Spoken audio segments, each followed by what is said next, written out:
Hello, everyone. Welcome to Riga, Latvia. Week number 2 on the ISU Junior Grand Prix Series. I'm Ted Barton. Finally, in person, here's Mark Hanratty with me. Mark, welcome on site. Thank you. I'm so delighted to be here and excited to see what's coming up.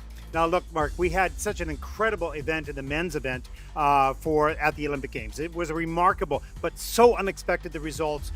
You know, those skaters back at home watching this and some of these skaters here, what do you think they might have learned from that event itself? Gosh, well, expect the unexpected perhaps, and I think it only serves to reaffirm perhaps how exciting our sport can be, how thrilling, and perhaps for the skaters watching that we really can only control our own outcome. We have to let the cards fall and see what happens, and certainly the Olympic Winter Games provided some surprising results. No question, indeed, and who knows what's going to happen throughout this whole season. Now, we saw some very good skating in Xi'an last week. What can we expect here in this men's event? Well, we've got some rematches. We have the gold and silver medalists from this event 2 years ago battling it out again. But as is always the case in the Junior Grand Prix, we have a host of different skaters from a host of different nations all wanting to be top dog. So I'm reluctant to give any front runners at this stage. Okay. All right. One less jumping pass in the programs this year, in the free programs. How did you like that last week? How do you think it affects the overall program? I think watching the first Junior Grand Prix in Xi'an last week, for me, one less jumping pass, as I think was the intention, just offers more opportunity for the skaters to get more choreography. And I think in light of that, particularly when we're watching so many juniors that are in their early developmental stage, it's just a little less stressful probably for them and therefore more enjoyable to watch, is my initial impression. Well, coming up, the men's short program, it's day 1 here, event number 3, 27 entries from 22 nations. The men's short program starts right now.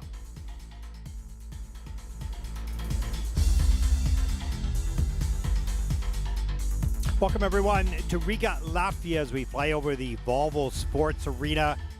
I'm Ted Barton, along with Mark Hanratty. It's the final event of the day. We've seen some good skating in the women's short program and the pairs as well. And now we have the men's event. There are 27 men in this event. There'll be 5 groups.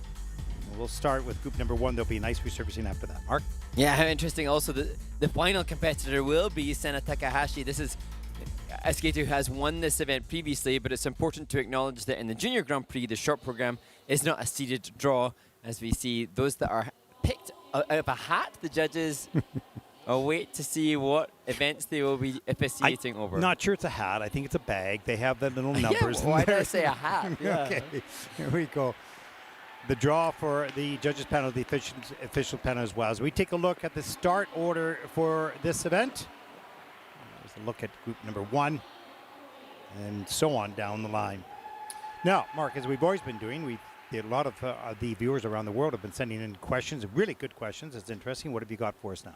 Well, a couple of interesting ones. One was I thought earlier today, as we look at the starting order for this event, we sent a plea in request for questions, but also opinions. Yep. And it was interesting. Mike Burgess has come up with the concept of what our thoughts are regarding repeat programs. Now, I've noticed actually... Good question. Yeah, really good question. And I noticed actually that in the course of this event and even last week in Xi'an that a lot of the skaters are reusing material that they have used previously.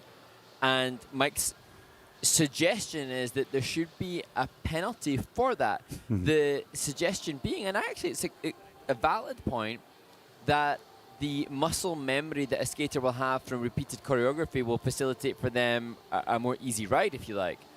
I can, as ever, me being a fence walker. The fence walker can understand both sides. Now, Alyssa Liu obviously utilized a program that helped her to win a world title in 2025 and then an Olympic title in 2026.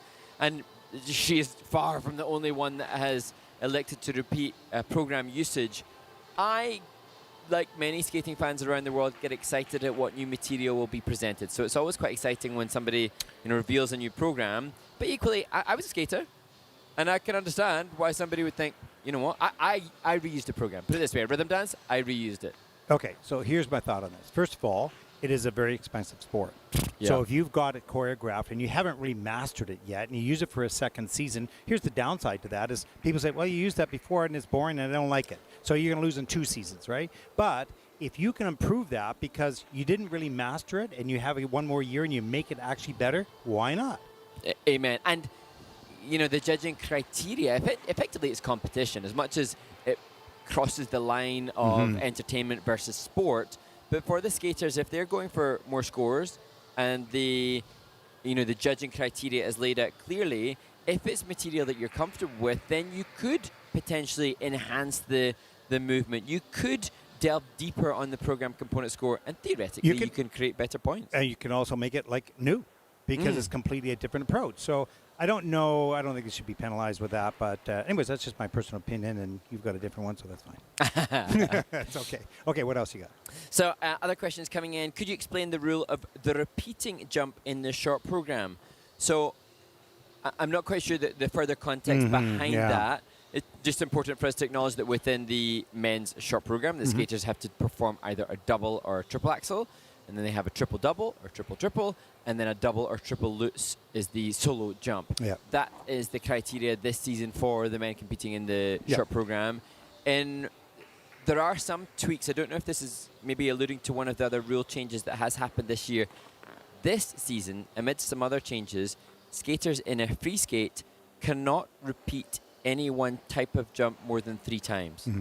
So previously a skater could have done 2 quadruple toe loops, 2 triple toe loops, 2 double toe loops. They could have done multiple, well, I'm not quite sure exactly that, but they could have done multiple it was the number of rotation that changed the jump, the type of jump, and then, but not now. Exactly. So now it's no longer the number of rotations, but the actual jump. So if you're doing an axle, you can only have at most 3 axles and at most 2 of any of the same repetition of revolutions.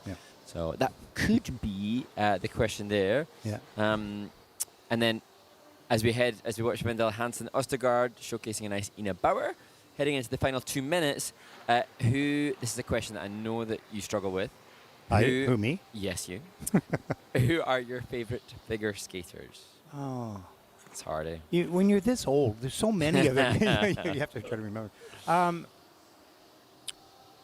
Depends on the era you're really talking about, really. I mean, back in the era in the 70s and whatnot, of course, John Curry and Tyler Krantz, because they broke the barriers. I mean, they changed how men performed and how they connected to the music. That was a nice triple axel.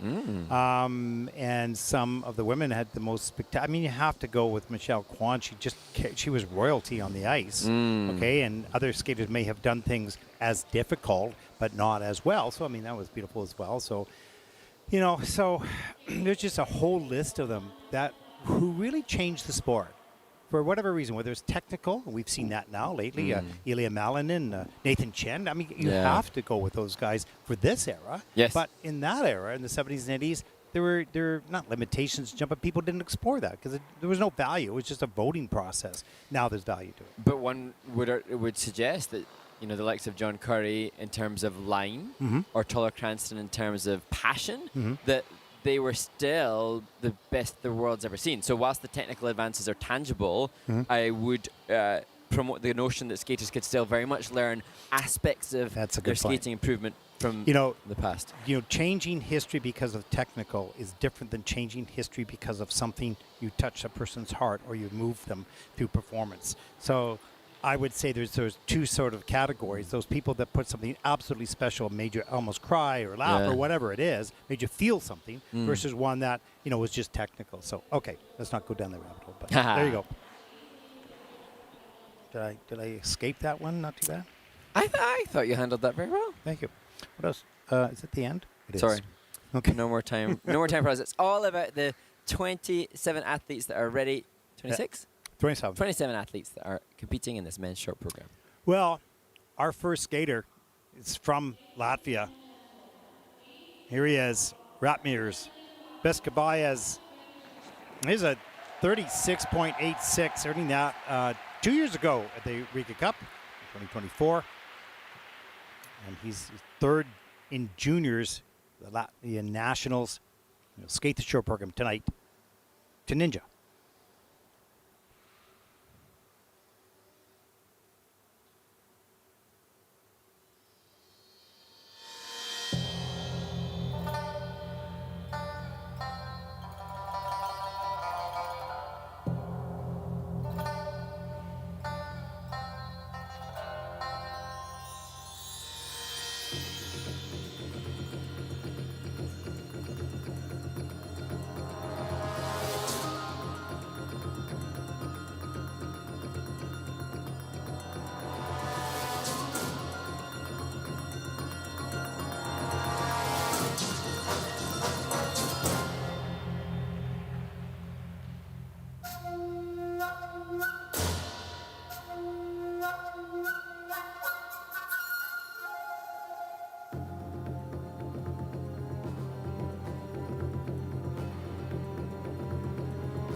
Opening the men's short program in front of a home crowd, the Latvian 17-year-old Radmir Bekasbayevs, a skater that had some highlight moments, loved the hitch kick, quality double axel too.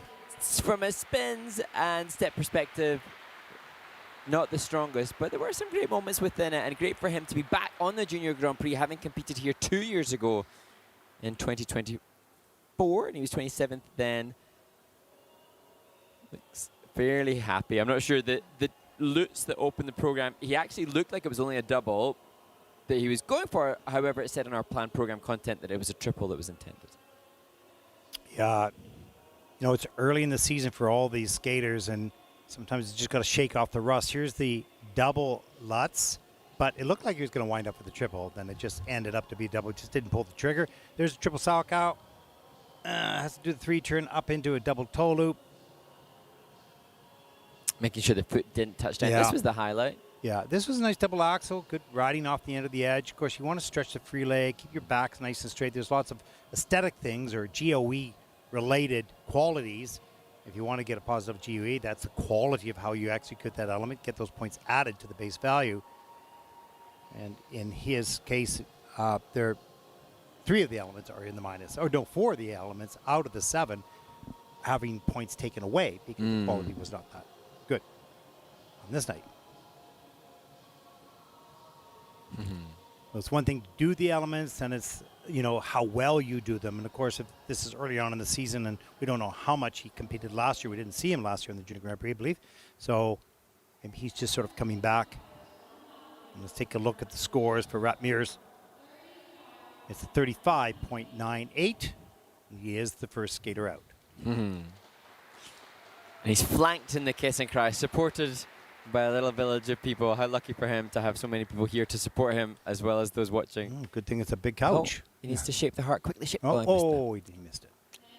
Our next skater represents Switzerland. 18-year-old Ian Wieler, second Junior Grand Prix season. He was ranked second in the Swiss Senior Championships and was 15th at the Junior Worlds last year. He could challenge here for a top 5. We'll see. He's coached and choreographed by Stéphane Lambiel.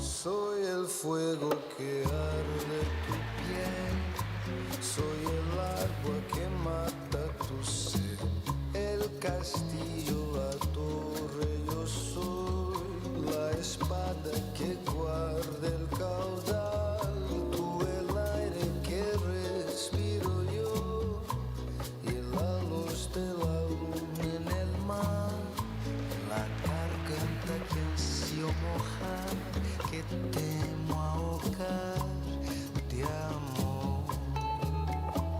Igual este céu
Switzerland's Ian Wheeler, an experienced junior Grand Prix participant at 18 years old, coming back this season with increased maturity. And he said that he had elected alongside his coach and choreographer Stefan Lambiel to challenge himself with this tango short program, and it does showcase a maturity that will serve him well as he continues probably to do senior events in the Challenger Series as well as he did last season. Well, that, you know, we've watched this young man over the years. That was the best short program that I have seen that I can remember. This was mature and solid and consistent, even though he's a little off in the air on the triple. There's the triple axel. That was a beauty.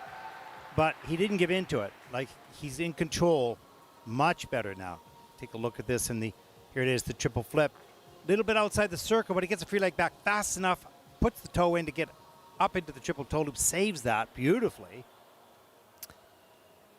This was the only mistake. Good salvage job on what was a very difficult. He was trying for the difficult blade feature on the heel in the flying camel and managed to just about salvage some of the rest of the rotation, but that will be reviewed as we see some of the body movement as the feature and then the different directions of rotation. This was fun. Yeah, really nice.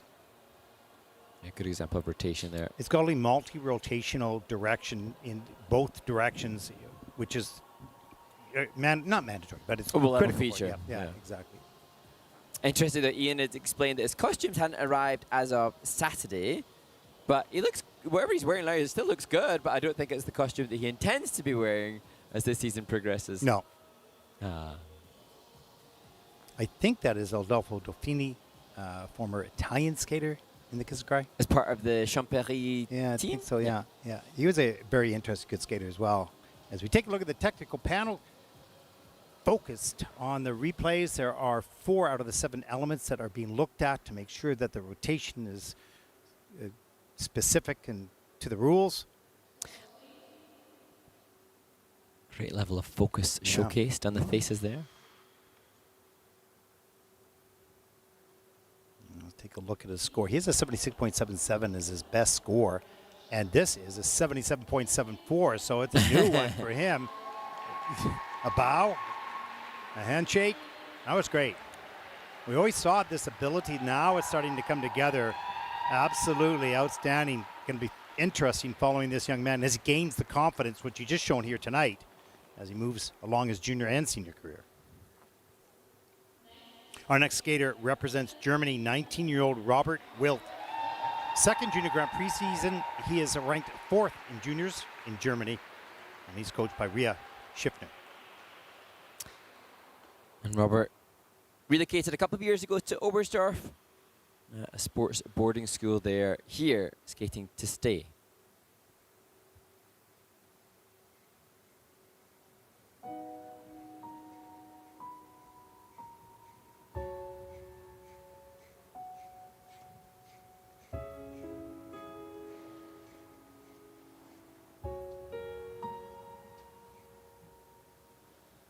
Hard to see you suffering. Your skin is hard and rough, and nothing that I say is ever gonna be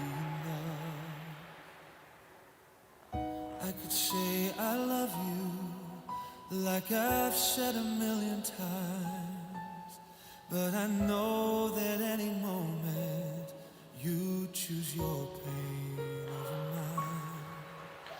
But no one could love you more than I,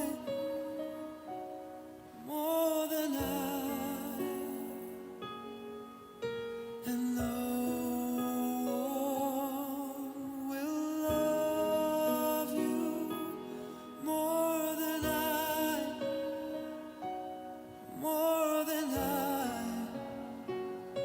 Tomorrow's another day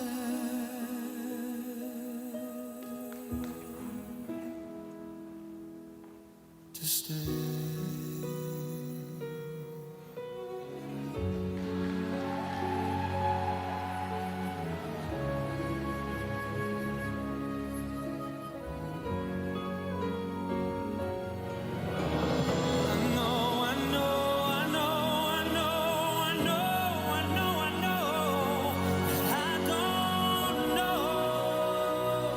I'll never know.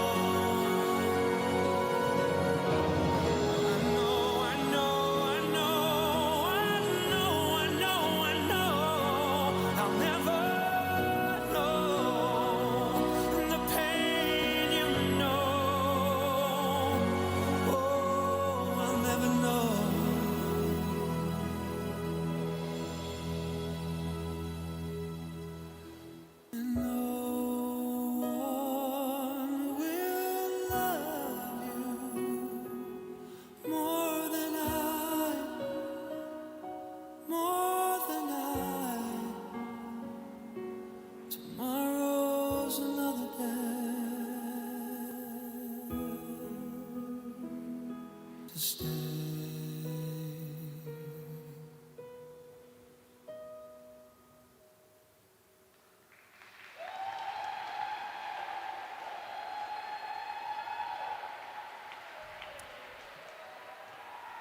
The 19-year-old born in Berlin, Robert Wild, skates with a sensitivity to his movement and an artistic sensibility. And he has pretty big fan base, loud fan base, like from Ineko and Zwar Kobar, the ice dancers that are here, and the rest of the team supporting alongside some British ice dancers as well, who they've amassed and Yeah, support. some really nice qualities. He really did. Really, yeah. Really sensitive. If you take a look at some of the elements in this program and how he connects the technical elements. Here's the double axle. A nice ride in and out. Not big. Here's the triple flip. That was lovely. Up into the triple toe loop. Too far back on the heel. Probably not all the way around. Yeah, it was under rotated and had to take the fall. And the triple Lutz, no problem.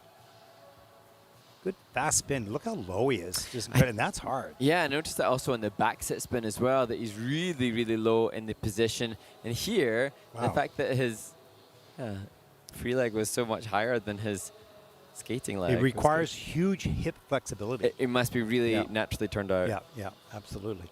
I'm sure you can do that. You're not denying it.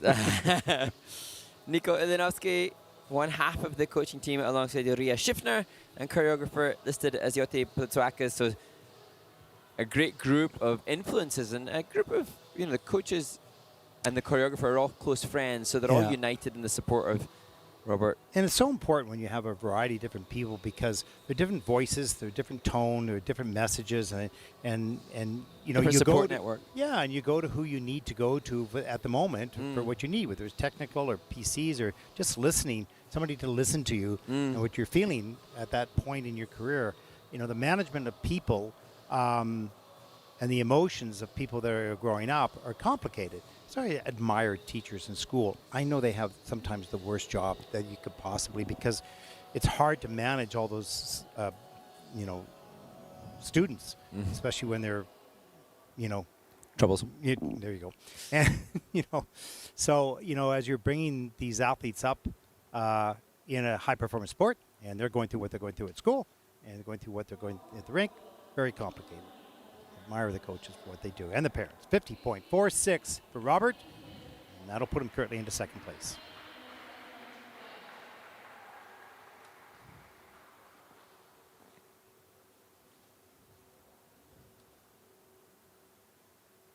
Our next skater represents Denmark, Wendell Hansen Ostergaard, 18 years old, third junior Grand Prix season, three-time Danish national junior champion. And he's coached and choreographed by Pamela Hansen Ostergaard. And Wendell, the only Danish representative on the Junior Grand Prix here this season.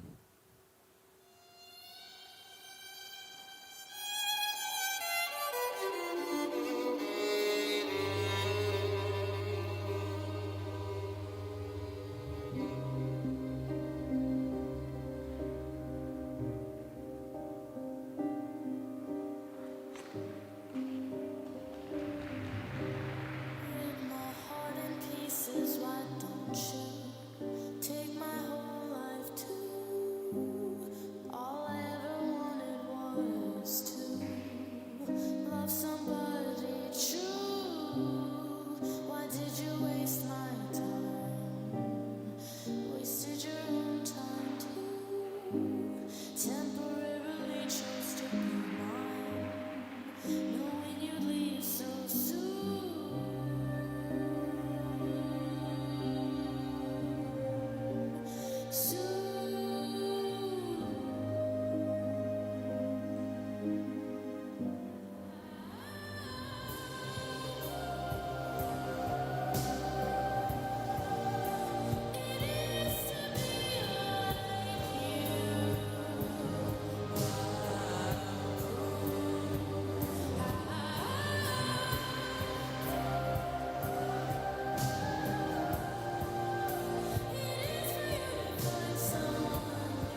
Denmark's Vendel Hansen Ostergaard completes a short program that is much more reflective of his potential than we have seen. This is his third consecutive Junior Grand Prix in Riga, and so often I've thought this is a skater that has a very apparent natural ease across the ice, but was unable, because of training conditions, to be able to showcase that. This, much better, and I'm so glad that he and his mom as his coach have stuck through and continued to push, because, yet again, you know, even though this is better than it's been, I still rate this skater as a potential quality senior.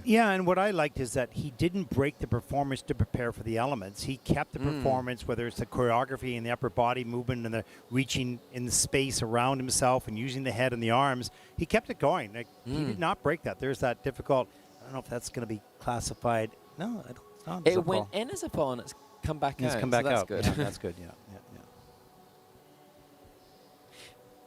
Actually, this is his fourth consecutive Junior Grand Prix season. And as we look at the sit-side variation working for the 8 rotations as a double feature, his ISU personal best in the short program is just 41 points. Now, as we've mentioned before, often skaters will get higher scores at other events, and he's had more at the Crystal Skate in February when he skated later in the season last year, but certainly now his new ISU PB will be significantly higher. Yeah, that was good. That was the best I've seen him skate. It all came together. He didn't, from what I could tell on the warm-up, now we didn't watch it all, but we watched some of it, he was struggling a little bit at the beginning anyways. Yeah. But, it's just a warm-up. Sometimes when you struggle in the warm-up, you sharpen up and get yourself ready. So it's not necessarily a bad thing if you're able to recover, which he did in a nice way. We should give a little shout-out again to his sister, Babette, who still remains one of my favorite pieces of choreography in the Junior Grand Prix. Where was it? Where were we? Because I remember you were just raving about it. Raving, and so was I. I mean, but you were more raving. Waxing lyrical. Yeah, she was great. She was really great. And you can see it in the family. Yeah, creativity. Yeah, creativity, for sure. These are not robot skaters. They have... No, they're independent individuals that are exploring what they feel and what they want to portray. And what's really interesting, currently the judges' scores are still to be all input, and that will obviously change as we receive them all. But interestingly, there is a bigger spread across the 3 components currently that I can see than I ever see at an event. Currently, there's 0.8 of a point between the skating skills for Vendel and the composition, which is very rare to see such a big spread, but that's a good reflection of the judges. That's well done by the judging panel. That's exactly what it is, and they're encouraged to do so, of course. And the juniors, I think that it's a little, I don't want to say easier for the judges. They are free to really represent what the skater's done according to the rules. 56.60 short program score. Happy with that. And that puts him currently into second place. I think he's going to be more happy with the performance and pretty happy with the score. He stands second. We've seen them unhappy in the kiss and cry before. So nice to see a good mother and son happiness on display. That's for sure. Our next skater represents Korea, 18-year-old Jae-Kun Lee. Second Junior Grand Prix season, 7th at Junior Worlds last year, 16th at 4 continents. He's coached by Hyun-Jun Chi and choreographed by Yishii Shin and Haejin Kim. Wanting to return to the podium in Riga as he did 2 years ago in 2024 when he was a silver medalist.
Well, Mark, that was a nice, tidy, short program. Probably the nicest short that I've seen this young man skate. He's always had good skills, no question, but more mature.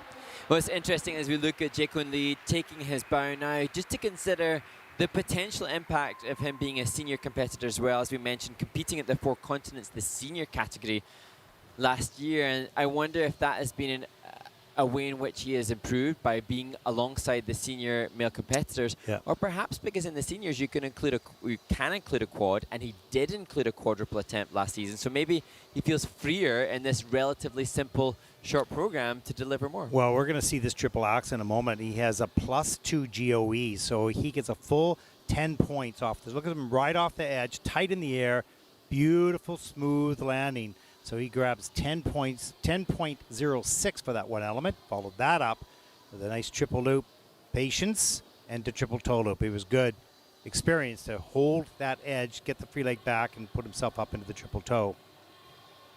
And having a triple loop, triple toe, relatively easy for the skater. So maybe that's why we were treated to seeing more speed and more flow. Or maybe it's quite simply because he's been working very hard on his component scores. Well, I really felt his depth of edge and his maturity. He would do it before, but it was a little bit more immature. His arms didn't follow, his body didn't follow the choreography. This was very together, I thought. Okay, that's pretty, general stuff, but he was good. But interesting, I think Ian Wheeler's choreography was perhaps more complex and maybe more musical, but the skating skills for Jay could showcase more ice coverage and flow. And so generally, if you're going to pick one component to have greater strength, then it would be the skating skills. So I think that may be why. Well, he has an 82.41 personal best, and Ian is sitting at first with a 77.75. So we'll see what this score takes him, but it looks like it's going to come in to make him happy. We'll put it that way. And actually, his personal best on his ISU sheet comes from the senior event. So this could be. There it is. 83.20 was originally 85, so it dropped down a couple points. That puts him in first, and he looks okay with it. Not thrilled, but, accepting. Not unhappy. It's a good score. It's a good skate. Very good skate. Okay, we're going to take a break during the ice resurfacing. That'll be followed by 4 more groups. Mark, what do we have on the playback list? It's a chance to listen into the interview with last week's winner from Shan, Lev Lazarev, who was quadruply brilliant. And then our Skate Basics, the Jumps series. Well, enjoy, and we'll be back right after this. The men's champion here in Xi'an, Lev Lazarev. Neutral athlete, outstanding performance in both the short program and the free program. Are you proud? Are you happy with your performance here in the first Junior Grand Prix? I'm so happy about my performances, but I can say that my free program was just wonderful, amazing, because of course I have led and taught all my quads. I did 4 quads, but I didn't do all my choreography there, especially in the second half. After the first spin before the second quad lats, because I need to concentrate about my quad lats, so I didn't do as much choreography as I needed.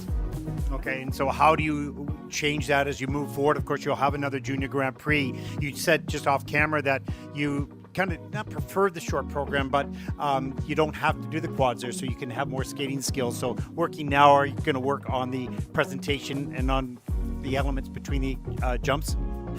I always work on the elements between jumps, especially spins, step sequences, and I spend so much time on my choreography in short program and in free skating.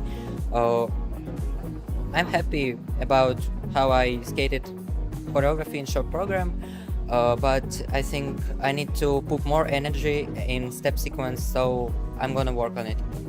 Well, it must be a very proud moment here. You've had 2 good programs. You take the title here. I assume that you're going to another Junior Grand Prix. Do you know which one? As I know, I will go to Thailand. To Thailand. Well, we'll look forward to seeing you in Bangkok. The champion here in Xi'an, Lev Lazarev.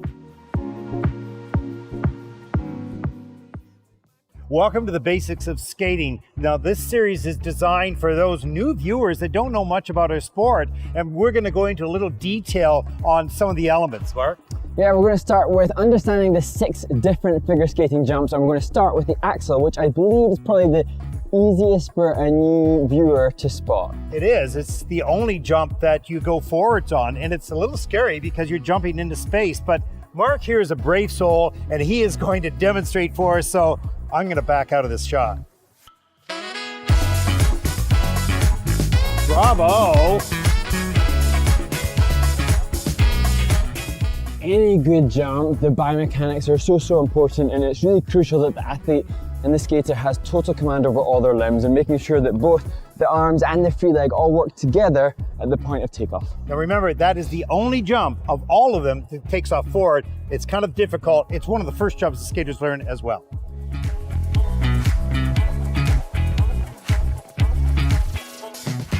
Let's take a look at the Salchow jump now, different from the axle, Mark. That's forward takeoff with the axle. This is the first of the jumps we take off from backwards, and it'll be a back inside edge that takes off and dictates the Salchow.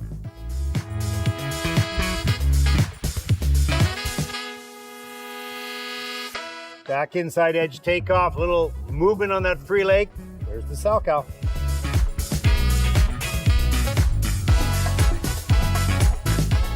Now we're going to take a look at the loop jump.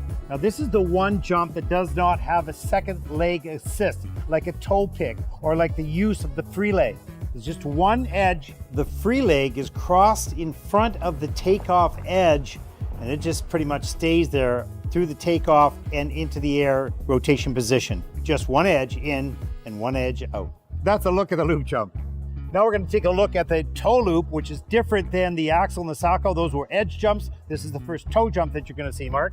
Yes, and there are lots of different entries into the toe loop, but the important part is that the final edge is on our back outside edge, and we tap in to assist the takeoff.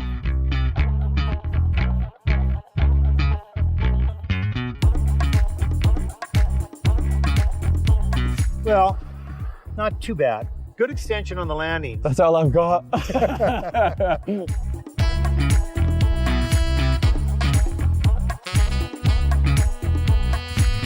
And now we're going to take a look at the flip jump. Now, once again, this jump uses the toe pick to help lift the skater in the air. Mark?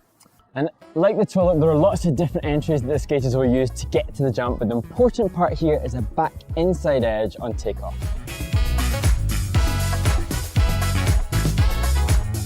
You know, you cover up a lot of flaws with that nice extension. I mean, you hell if I know it.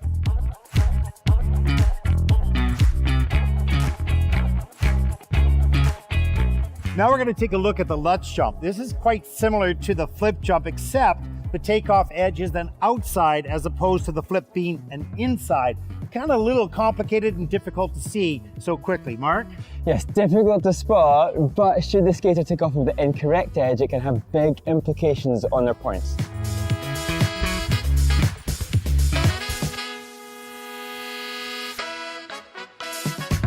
Nice, strong back outside edge, good strong pick, beautiful extensions. And that is the Lutz.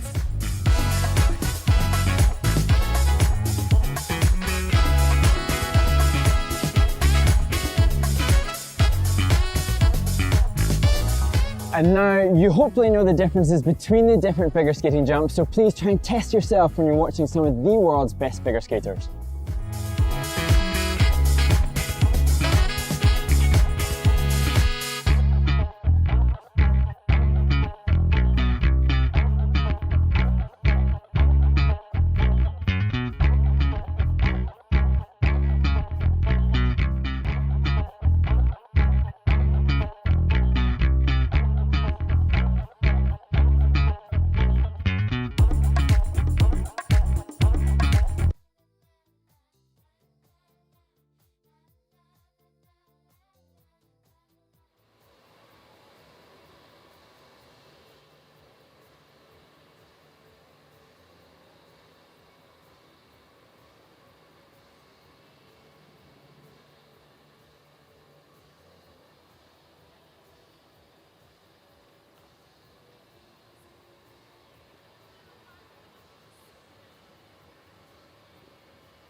Welcome back, everyone.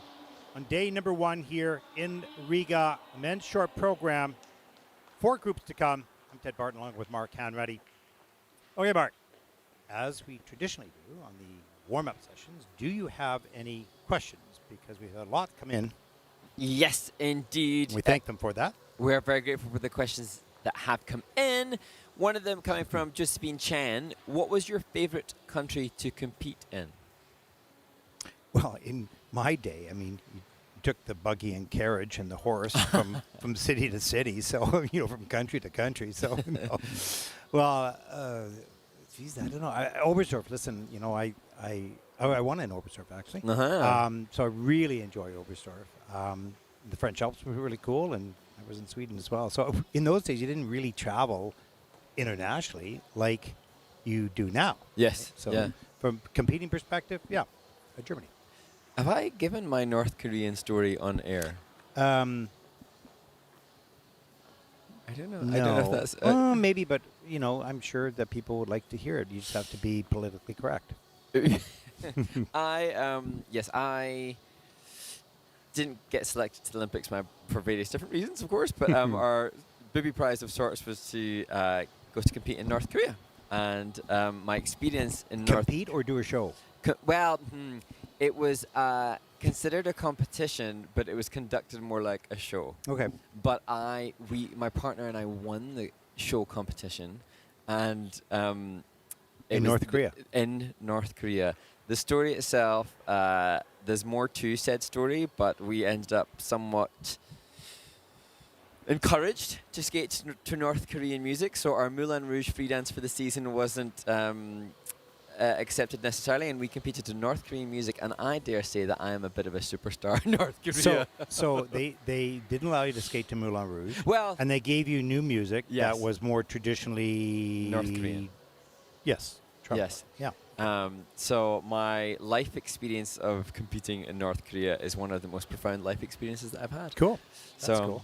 but then in terms of other nations where skating is held, I think I have to say, having certainly not skated in the past few World Championships, but commentating in the Nice. past few World Championships, any World Championship that I have been to of late has such an epic atmosphere that it's just such a wonderful celebration of skating that it's you don't really know where in the world you are. You're just surrounded by support, and that's amazing for the athletes. And I suppose, given the opportunity to speak on the commentary now, that's one thing that we would encourage wherever possible, is that those that are watching on stream could get to a live event to encourage, because it's so helpful for the athletes. If you have, and not only that, if you have watched and you fall in love with following skating, which we know a number of people have, but they've only ever watched it on a stream or television, and you haven't been at a live event, you really must try to go, because what you see here, you can get a real feel for it. And in some ways, it's even better because you're getting close-ups, etc. But you cannot understand the speed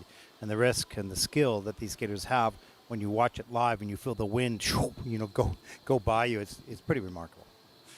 And there's a certain level of energy in an arena, and it perpetuates when the audiences are bigger, and it just serves to make more of a statement for the skaters. And there's the adrenaline, I gather that I may have said this on air too, is that when somebody performs in front of a live audience, the hormones that are released through your body are akin to like class A drugs. Like what can be the endorphin rush that a human can get when they're performing is a huge chemical endorphin rush. And so for the skaters, when they're performing, but then they're receiving positive feedback from an audience, it's huge. It's crazy. It's addictive. Oh, very much so. Yeah, yeah. Not that I ever experienced it. I didn't, but you know. Well, I don't know. I think you're pretty successful. No, not really. As Okay, we know next question, from- please. Thank you. Yeah, okay, moving on. Next one. Again, challenge for you. Actually, I'll make a statement that has come I in should on not the give you ISU. that phone. You really should not have that phone. I need to go ahead. From at CCS Sandra. Mm-hmm. It's not a question. It's a statement. Okay. They say do a quad. So I will quad twizzle for you if you desire, but the idea of Ted Barton and Mark Henretti performing a clean quadruple jump isn't going to be happening unless there's a harness. Well, yeah. unless there's a big Crane. injury. Right? Yeah, and that, I suppose that then, while we That- watch these juniors, goes to celebrate the prime that they're in, because Yeah. anybody that can jump a quad. I worked on quad toe very, very briefly, but anybody that can land a quad toe, it's not something that will remain in your body for decades. There is no room for error, and you have to be extremely efficient in the time that you have in the air, which is usually less than, or I think it's 0.06 seconds in the air. So it's incredible that people can do it, and I think someone at some point will do a quint, but they're going to have that speed of rotation and height. I would love to do a case Timing. study. Maybe somebody watching can enlighten me, but I would love to know at what age the eldest quadruple jump has been landed. I'd be intrigued to know, who can maintain that level of incredible technical Ed, feat. what was the How Ed, what- old a quad? What is the oldest skater to still jump a clean quad? Oh, okay. No, that's a good point. I'm Wanna sure know somebody's that. going to send it. Yeah, let's Please. go. The world, find it out. Yes, Send it in. indeed. Here we go. That's a good question.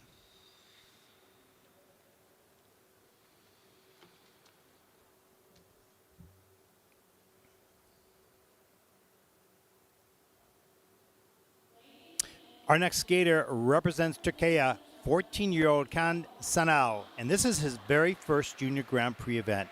According to his bio, he virtually has no other international competition. He's coached by Jure Sanal. Having seen some of Cansanal's online presence on social media, his work with some illustrious coaches, and has quality to enjoy.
Well, I'm going to quote Ted Barton upon conclusion of that performance from Can Sanal. He's got something special. He does. He's just 14 years old, and he understands the music. He can hear the phrasing, and he he's sharp with his movements, as that music is. So it wasn't just by luck he hits the phrase, it's because he understands it. That's good. Now, is it full of a lot of detail yet? No, it's not. But he's connected to the music. He has really good technique. Yes, he made some mistakes here, but some really good skating skills, good jump technique, understanding of the music, got connected to it. He's not, fully happy with the performance, but I can see the abilities in the future. And what's important for the young aspiring skater to acknowledge is although this was a rush takeoff and he was not fully rotated on the flip, the opening of the program, there's the double axel, immediately showcases a body alignment that makes any judge engaged with higher PCS. And look at that position, very nice. Really good body awareness and body control. And the skater who, as we see, is difficult blade feature within the flying camel, this really unfortunate, but a skater whose family are so supportive. He's working with his coach, Jiré Sanol, Ali Demarboga, but also I've seen online he's worked with your True Step, the Jean-Luc, Nathan Chen, Sam Chouinard trio of skate camps. He's also working with Sergei Rozanov. I noticed that he was in the cricket club in Toronto. So the family or the team behind him are supporting him to experience so many great influences, and this is the product. But the product is very good. It's just it wasn't a good skate. No, the basic skating of this is his physical abilities, his creative abilities, his connection with the music, all there. Wasn't his best skate, but it's all there. And so they're pursuing all these experiences to help him along with his career. He's just 14, so he's got 3 more years in junior. It'll be fun watching him over the next 3 seasons. 47.79 for Kaan Sanal from Turkey. That'll put him currently into 5th place, but bright future for this young man.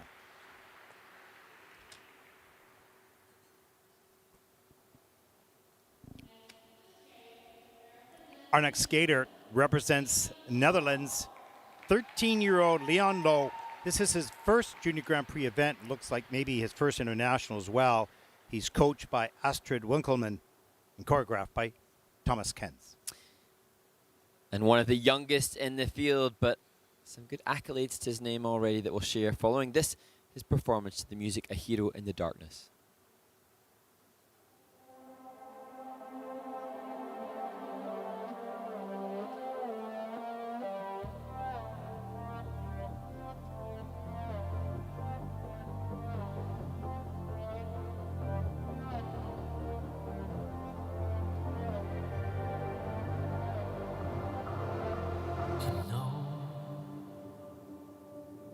Bravest souls wearing all their bruises, scars and wounds, they're all on show. Don't hide, no need to hide. The fishes in the mask you wear concealing your true side. They said go, the seeds of your demise now have already been sown. Before you know, your head is hanging low, your friends lined up in a row. No matter how much rain and winds we blow, still we will make a stand here all alone. Who said ordinary play is our hero? Love how you stand on your own, don't bow down to anyone. Love how you keep fighting on when all hope is gone. Love how you refuse to cry, block your feet out for a night. We're so simple, you and I.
Wow, and the talent just continues to unfold here. That's really a good skater. Great basics. Yeah, fantastic. And Leon Lowe, the skater from the Netherlands, showcasing not just good quality in his skating, but also a mental resilience that allowed him to deliver in the moment. And as I mentioned, this is a skater who has been awarded the Joan Hannepal Talent Prize. Joan Hannepal was a 3-time European medalist and a huge promoter of Dutch skating. And that acknowledgement just signaling what a promising talent he is and how he's being recognized as we see that back inside bracket to open the program. And really a nice smooth double axel right off the top of the program. And he makes everything look so easy. Look at the momentum into the triple toe loop, reload, triple toe loop. He's very well centered. He's control his body. He's not on a lean anywhere. There's the triple lutz. The nice series of turns going into that. Difficult. It was like a left forward outside rocker. So Yeah, it wasn't difficult to easy. check back. There's the change of edge. Pretty good camel spin. A little heel feature there. And jump over to the back set. So just 13, he's got all the basics extremely well under control. As he gains strength, there'll be more speed, there'll be more height, there'll be more everything.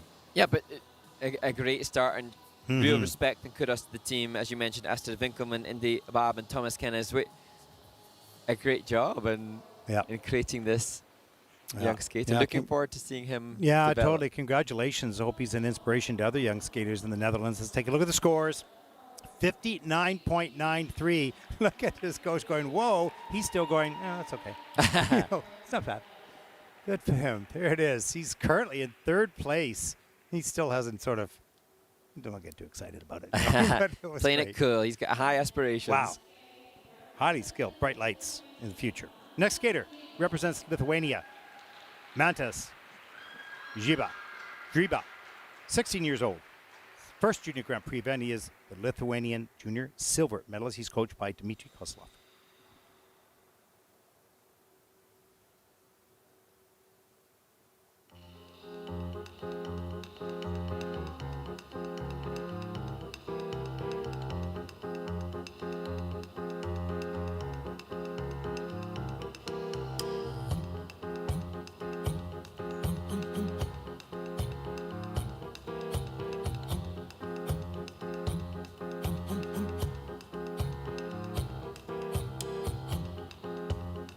If I held my breath on you, I would have died 1,000 times. And if chewing was to show you how much I kid, I'll probably be wearing dentures by now. But if I held my breath on you, I would have died 1,000 times. And if chewing was to show you how much I kid, I'll probably be wearing dentures by now. Now promises broken, nemesis our token. You turn around, march on to your new home. Oh, wherever you're gone, darling, please don't you ever forget to treat others the way you want to be treated.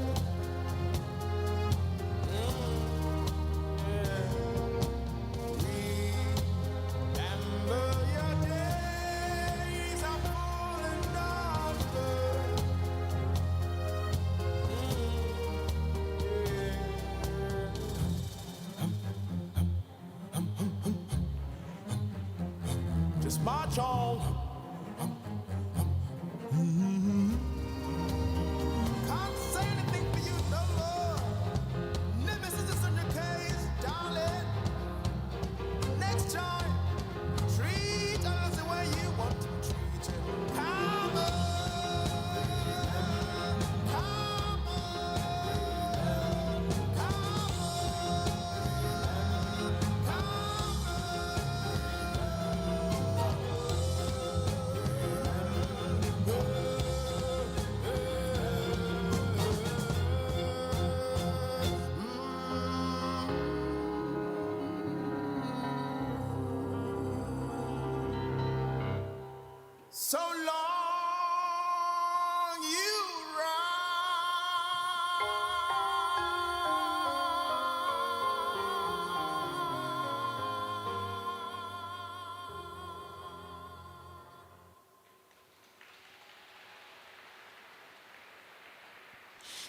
Lithuania's Amantas Agryba. And this is a skater who last year competed in this venue at an international event in the novice category. Earlier this year, one of his first ever junior competitions happened in this venue, and now he celebrates his junior Grand Prix debut in Riga. What a development for this skater. And interestingly, when I was digging out for research on Mantas, he was first competing at the Lithuanian Nationals in 2017 in the youth event at 6 years old. So a skater who has just continued to progress and progress. And it was a nice triple toe, double toe combination to start the program. There is the triple Lutz, solid landing, good flow on that as well. And here's the double axel and just the double at the moment. Doesn't look like his most comfortable jump. Got it done. And here's some of the spins. The spins are in. So we have a level 4 change combo spin. We have a flying camel spin level 2 and the change sit spin at the end of the program. Here, level 3. But, you know, 4 of the 7 elements are in the minus GOE. So quality work to boost those scores up a little bit. But overall, pretty well done. Yeah, I know how wonderful that Mantas was able to give a clean skate, and good as coach is just getting him to acknowledge the fact that there are going to be lots of people here to support him online, I'm sure.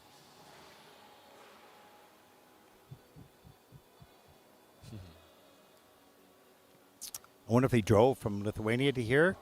So Not too far far away, I think, yeah. This whole area of the world is so beautiful. Coastlines and towns and cities, and it's just wonderful. And I think the geography of Riga is the reason that so many skaters will come here for the international assignments. Mm-hmm. Well, let's take a look at the scores. 46.63 for Mantas. That'll put him currently into 7th place.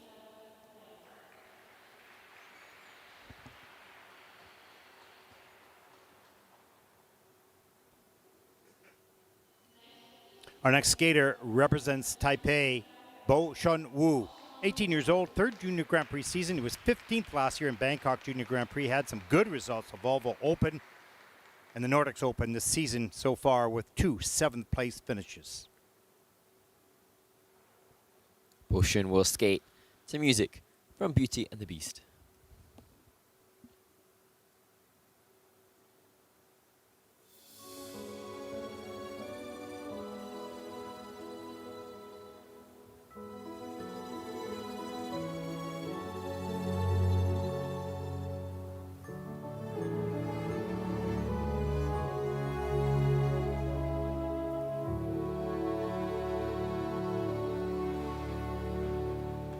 I was the one who had it all.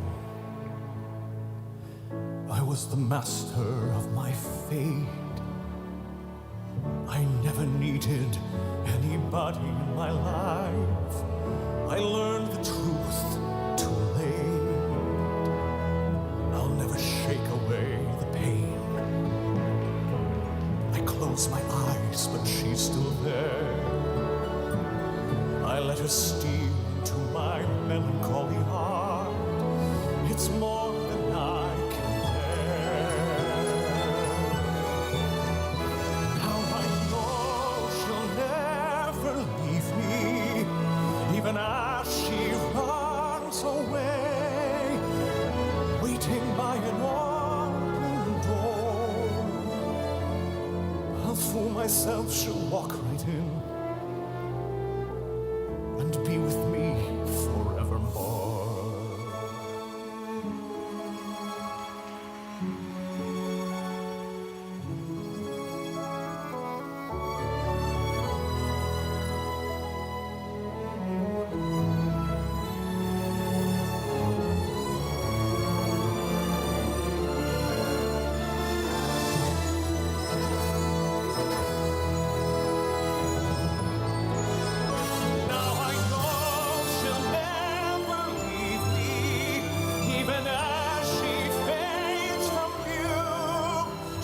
Still inspire me, be a part of everything I do.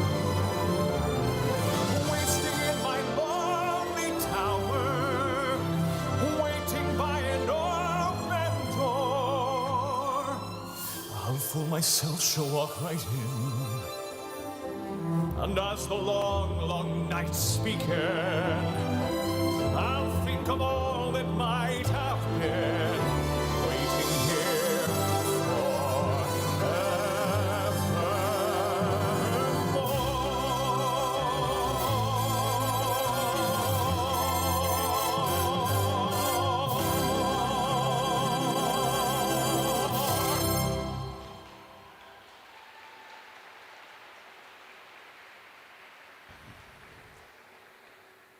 From Taipei City, Bo Shunwoo finishes his Beauty and the Beast short program, a skater that didn't start skating till the age of 11 years old, and he was competing in his first Junior Grand Prix in 2023, so his acceleration was really speedy onto this Junior Grand Prix circuit, and now trying to make that transition now from juniors to seniors, so eager to improve those technical element scores for more championship event. Starting at 11, that's a little bit later. It's not impossible for sure. As you can see there, a nice triple sow, double Tolu, gets that handled very nicely. And he backs us up here into the triple Lutz. Hand goes down, probably under-rotated. It's on the quarter in the judging system, so that's okay, though. All the mechanics of his jumps are fine. It's not a problem. Takes a fall on that. He's a little bit too far back on the heel, but the takeoff was okay. Nice, pretty nice camel spin here. So some refinement to do, but really starting, at the age of 11, it's a little bit of a later start. He's done so well. It really well, and now for Bo Shun, it's such a shame that the double axel later in the program had the fall, because otherwise he could have been pushing a respectable technical element score, and I'm sure that for Bo Shun that will be a big factor this season. He has a lovely aesthetic across the ice, but to be able to qualify for the Junior World Championships, then he needs those technical element score minimums. Yeah. Big, powerful piece of music, of course. It's a rich voice, and, if you're concentrating on the technical elements, he's got, nice outfit. It all works as the story, but it's really hard to connect emotionally to that when you're focusing at this stage of his development. Yeah, I'm most certain he will later on in his career.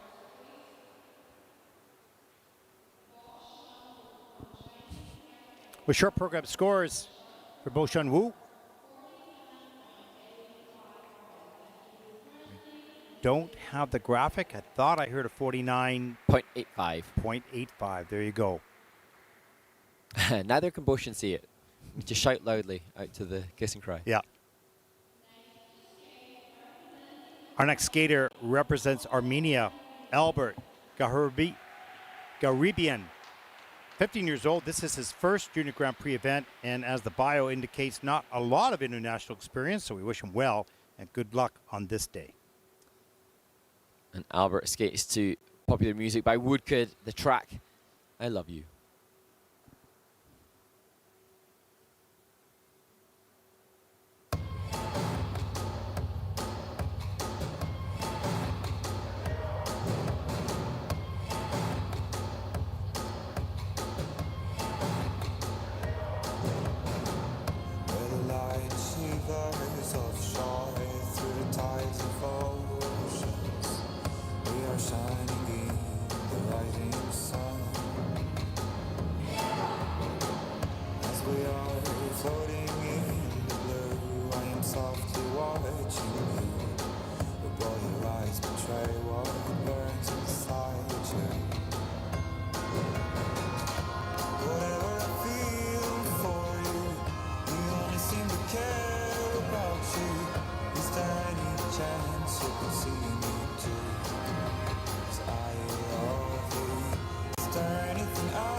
Armenia's Albert Garabian, a skater new to the Junior Grand Prix, but not necessarily international competition. He's won some novice events like the Santa Claus Cup in Hungary 4 years ago. So working towards this moment of representing Armenia on the junior stage. And a lot of the elements, 4 of them are being reviewed by the technical panel. But I sense that there was a passionate conviction from Albert. Totally.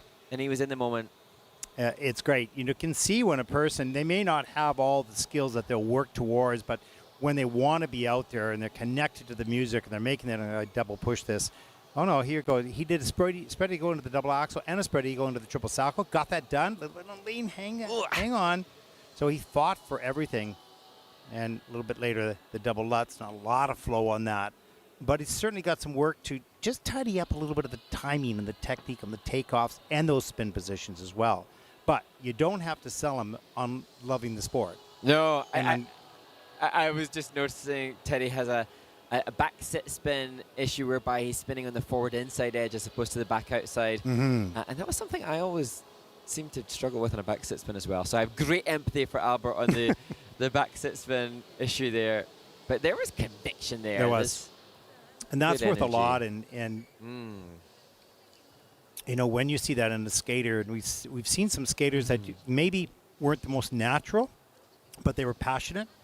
But it takes 3 or 4 years, but all of a sudden you say, wow, that can't be the same skater. And this is where I feel the journey this young man's on, if he continues to pursue it. Wants to be out there, loves connecting to the music. He's strong. And you know, as is often the case, we now hope for Albert that he and his coach will just make an action plan so that... Action plan, exactly. There's a real huge acceleration in the great passion that he's got to start and skate now, and next season it's adding... There's too many things to do all at once. So you got to pick your priorities to improve the basics of your skating, and you slowly go down that list to improve certain aspects. And if you set your priorities right, you're going to increase the speed in which you continue to grow and get better along your journey. Let's take a look at the scores. For Albert, 37.09, and that will put him for the moment into 9th place.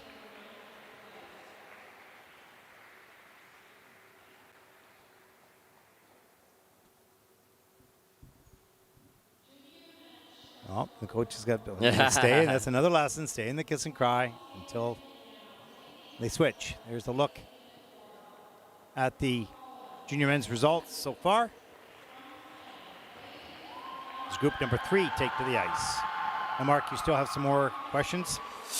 I will hunt them down. So yes, we have had a lot of questions sent in from the International Skating Union, and one of those is, what is your favorite food, Ted Barton? Food? Yes. Oh, okay. So this is where Mark and I are completely different people. So he eats pine cones and twigs and a lot of bushes and things like that, a lot of solid stuff. You know what I love is salmon.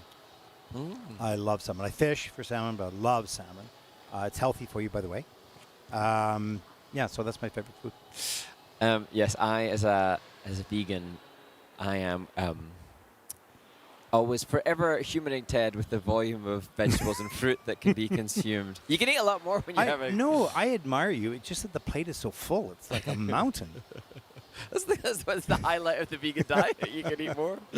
Anyway, we digress. So, yes, we do. To other more serious questions. How come, from @Renee, how come you guys don't talk during the juniors program you do for That's seniors? a really good question. I actually want to address that. So when we started this a number of years ago, probably 14 years ago, I think it was, maybe 15, I'm not sure.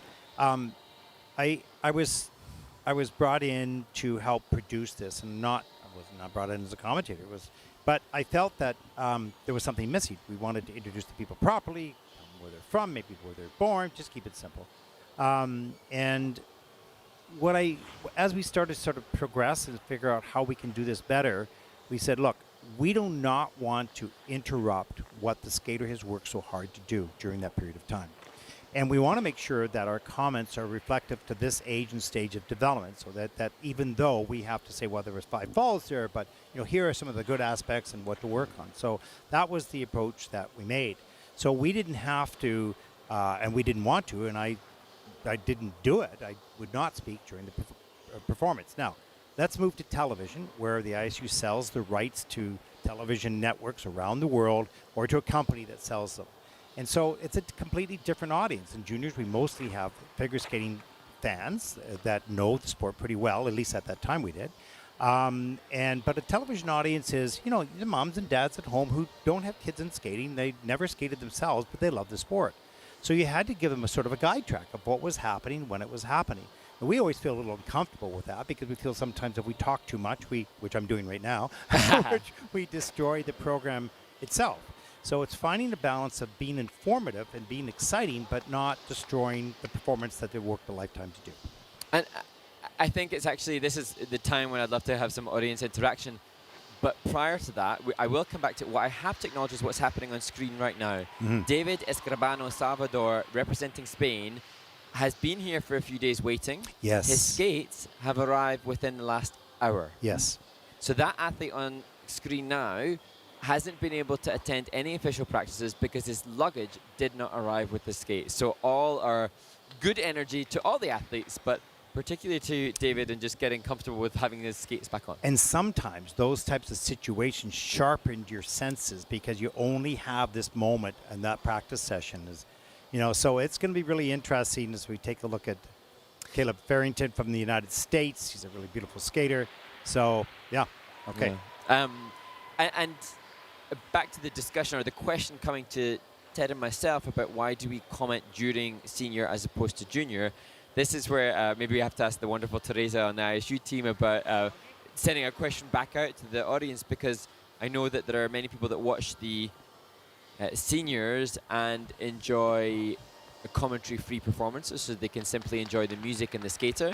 And then there are many that feel that need for commentary amidst the skate. And so for us, sometimes it can feel really conflicting to know where to go. And we're supposed to. When we cover senior events, we have to comment during the performance. But we generally try to keep that down to setting up the big elements. And once they get into the program and more connected with the music, we try to stay a little bit more silent on that. It's a very fine balance. But it's a good question. I'm glad you asked it so we can give an answer. And, totally.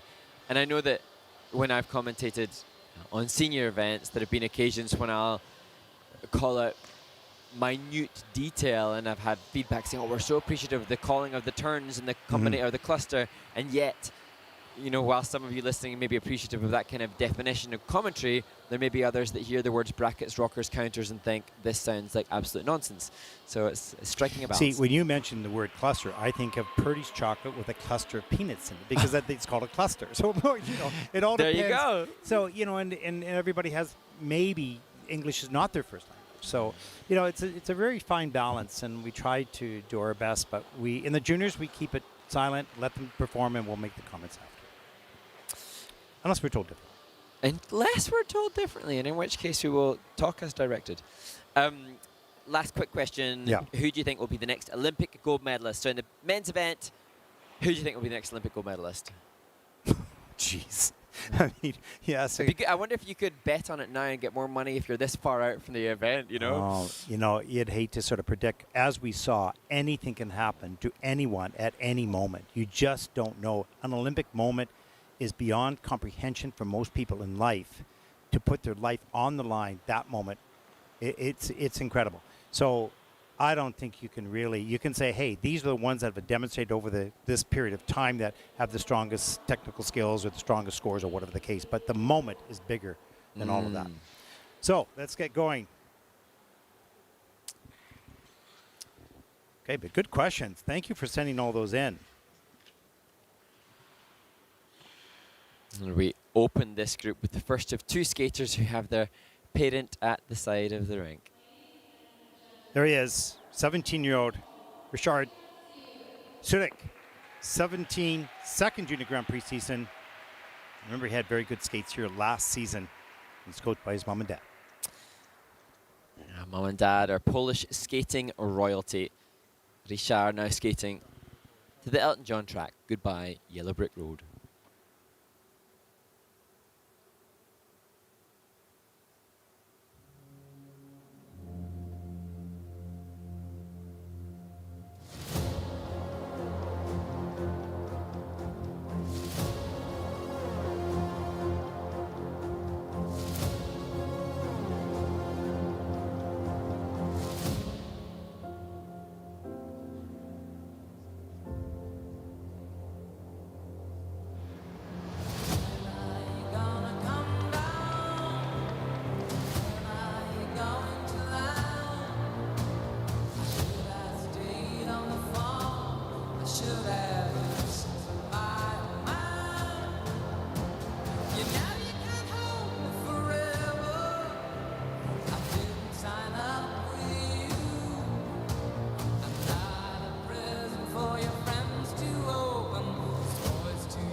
Well, Mark, I don't know what it is about for Riga for this young man, but he always rises to the occasion. And his father was telling us a little bit before the Yes. competition, he was worried about the triple loop. He hadn't really seen it. It wasn't going well today, but he nailed it. He absolutely did, Richard Switek, and he's not the most extroverted in performance emotionally during the skate, but he gives us this wonderful emotional reaction to the performances, which is a joy to see. And now Dad just pointing out where he's got to leave the ice as he heads off to Kiss and Cry, where I suspect he will be receiving a new ISU personal best. Yeah, that was just awesome. Talk about, your senses tuning in to the moment. Ooh. I'm not sure what happened there. You have the Armenian competitor on screen, but yeah, we're back. Here we to go. Here's Risha. the triple Lutz. I guess we missed the triple loop. He did it though. Oh, And the feedback we can get there, we're back to Richard. The loop just had an under rotation on the second element, so the base value of that won't be quite as valuable as we were hoping. And so, but the accomplishment, it can't be taken away from Richard, and you can see how he felt about it as he left the ice, as we see the flying camel with the difficult exit under review. Oh, I just that's love nice. that. Yeah.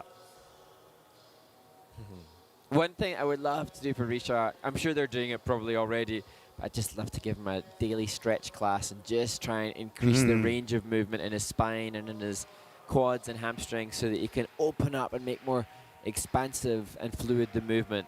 This definite progression, I think. His dad's such a powerhouse, strong, thick muscle fibers. To be so strong, balancing that strength versus flexibility is a challenge.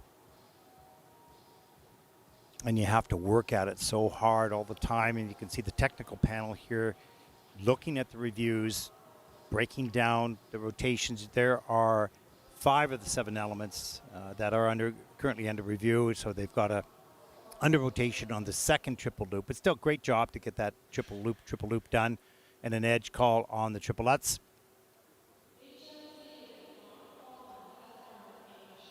And the score, though, is a 47.63, and that'll put Richard currently into 8th place. Let's take a look at the report card and see where he lost the points there, but overall, really good job for this young man. Our next skater represents Spain, 17-year-old David Escribano Salvador. First Junior Grand Prix event. Again, not a lot of international experience at this point, Mark. But just amazing to think that he hasn't had his skates all week and they've arrived within the hour so he can perform for us to the track Creep. Could look you in the eye. You're just like an angel. Your skin makes me cry. You float like a feather in a beautiful world. I wish I was special. You're so very special. But I'm a queen. I'm a widow. What the hell am I doing here? I don't belong here. She's running out the door.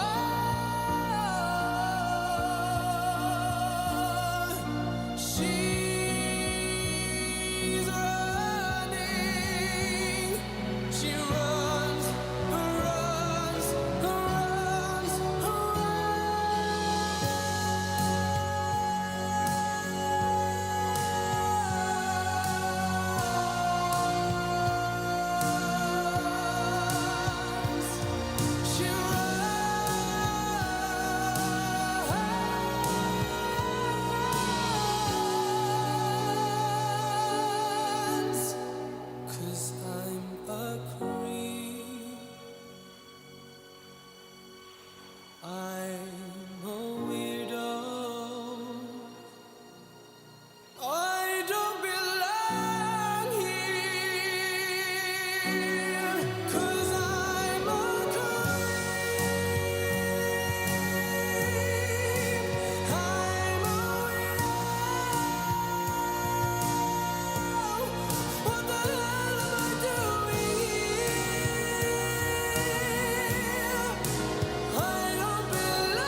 don't belong here.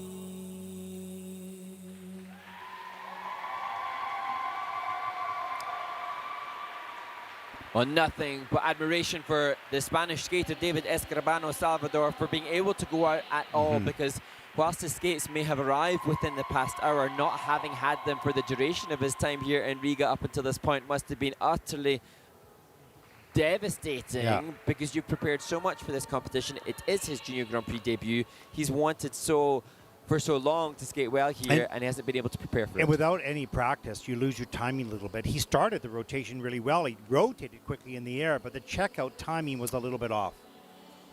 And Armenian skater is getting lots of time on air as we see him in the kiss and cry again. But they're back to David Escribano Salvador, and good to see his coach supporting him, because just going out at all. I don't know if I would have had the bravery to do so without having had any practice time, and also not being able to do any run-throughs or transitions or sections. Well, you know, it's a new experience that you have to cope with. You have to adapt and cope when situations like that happen. You don't work that hard and not go out because you haven't done that before. You got to go out and try, which he did. And, you know, and for the most part, you know, he did pretty well at the beginning. It's just the checkout timing was obviously off because he hadn't practiced for how many days, right? And this, he may have gotten those boots 10 minutes before he had to go on the warm-up. We don't know. It is so great to see in the kiss and cry just that, seeing that respect and appreciation for what he has done, rather than lamenting the fact that there were 2 falls in the program. Yeah.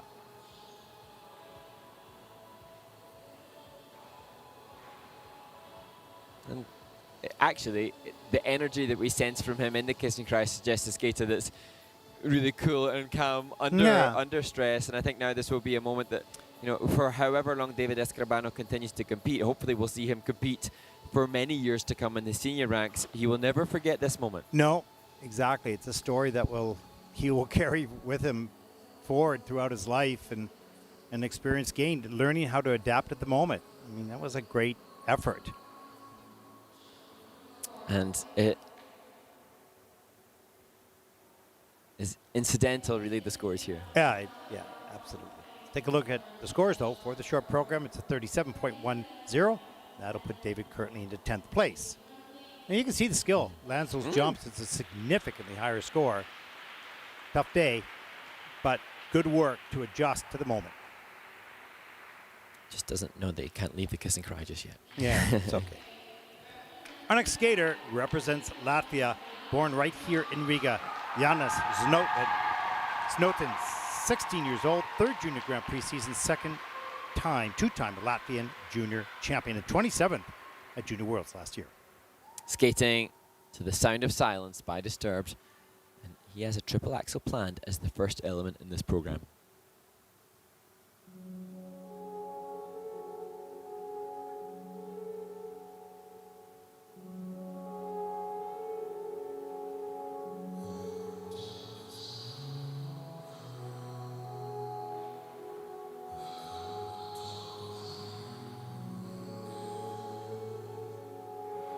Because a vision softly creeping left its scenes while I was sleeping, and the vision that was planted in my brain still remains within the sound of silence.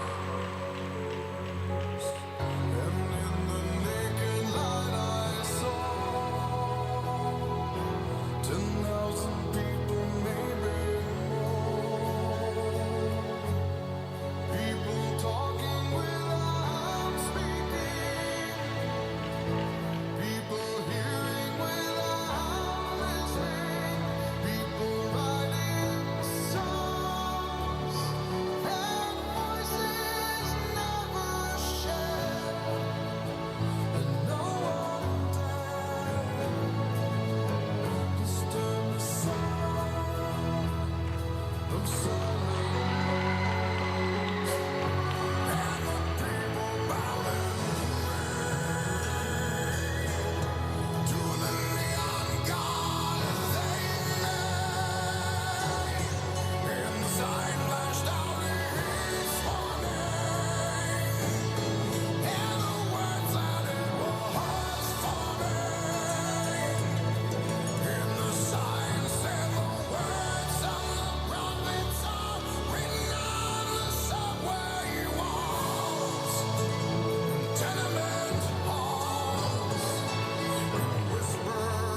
Well, Mark, that was a timely performance right here at home.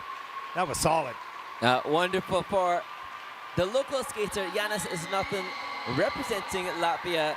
And Yanis had explained to me that whilst he realizes he has a long way to go, he's working on his PCS every day, and he said that he loves when he can connect with an audience and get their energy back, and that was evident, especially in front of those that are here to support him from the home crowd. Once the technical elements were done, he was completely fueled to a higher energy level, and he performed, to that high level at the rest of the program. It was really good. And interestingly, that he did land this triple axel, well, not this triple axel, but a triple axel at the World Junior Championships 2026. But he's backed it up with more technical proficiency with this triple-triple combination. Yeah, it just steps out of that. But it gets it all the way around, no problem. Here's the triple Lutz near the end of the program. Backs it up over the pick, straight and tight in the air. That was well done. And then we saw, rest of the program. Here are some of the step sequence, some of the turns. And those steps come in at a level 3, so 3 out of the 4 levels of difficulty features were met. Some passionate interpretation here in front of the judges as he does the traveling threes into the combo spin.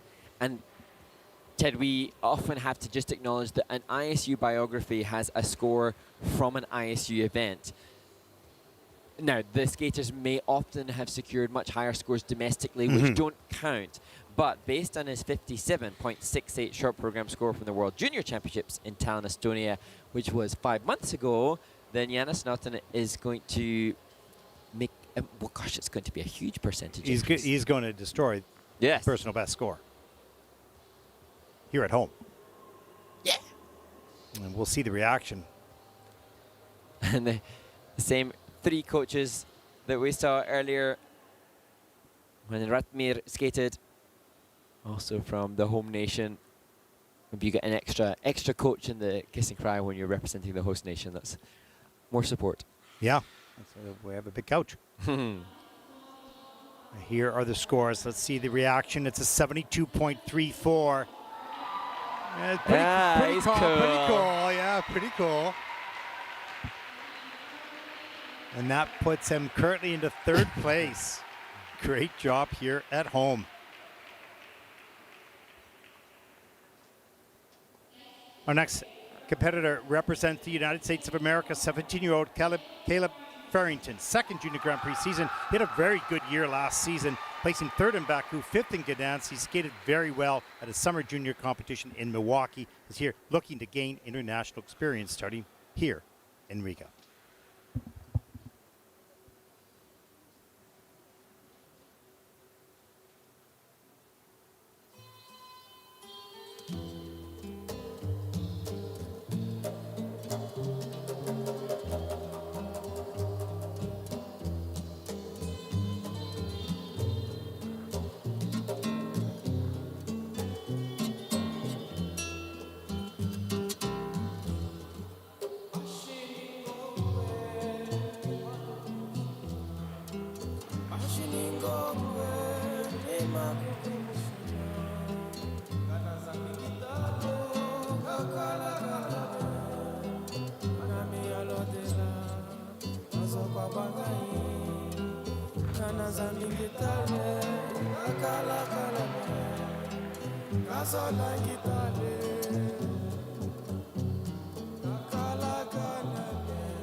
Vem Magalenha Rojão, traz a lenha pro fogão, vem fazer armação.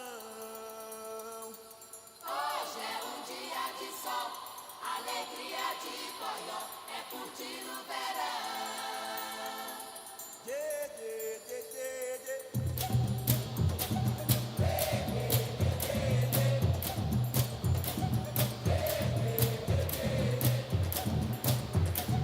Vem Magalenha Rojão, traz a senha pro TPT coração.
America's Caleb Farrington, I think, has amassed a lot of fans who appreciate so much of what he has to offer. Me too. I think there's such a great body movement, great musicality, but that a tough skate for the skater that opened the program with a fall in the triple axel that paved the way for further mistakes on the technical element score, unfortunately. Yeah, and you can see he sort of lost his energy and passionate performance a little bit through after the triple axel went down, and then he doubled the triple toe loop on the back end of the triple flip.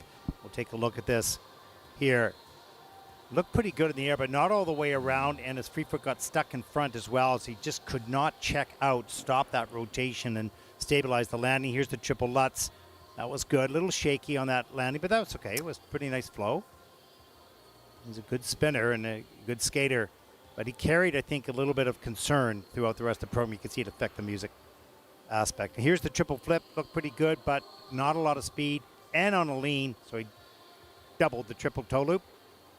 And here when we see the combination of turns there, just little off axis on the right forward outside twizzle as well, but what we can recognize is the amount of natural, or not natural, but the worked glide that he has, and that showcases to us, including this lovely camel spin, that Caleb had the potential to be a medalist at this event for sure. Maybe still does, but the mistakes earlier on in the jumping passes will have made sense of why he looked despondent and deflated a little bit later on, and now he's just left himself with a bit of work to do to be in contention for a medal after the free skate. Yeah, it's a work, in progress for all these skaters that have high expectations of themselves, and when they get a little bit off and, not feeling comfortable, you can see him in the kiss cry, not comfortable right now with how he skated. Oh, a sad little tear rolling down. However, I saw online the Patriot Figure Skating Club proudly posting that Caleb is their first club member to compete at the Junior Grand Prix. Yeah. So I know that there will be people from that club and a whole network of people that are supporting Caleb, screaming at the screen now, telling us he's going to come back in the free It is, and this young man is a little bit shy. He is a little bit shy, but he's such a beautiful skater, and it's just a matter of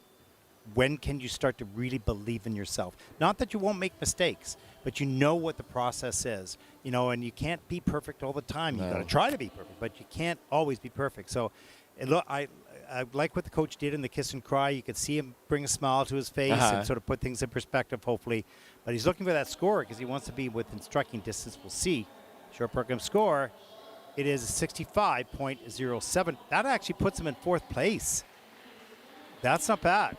No, given the technical element score. Exactly.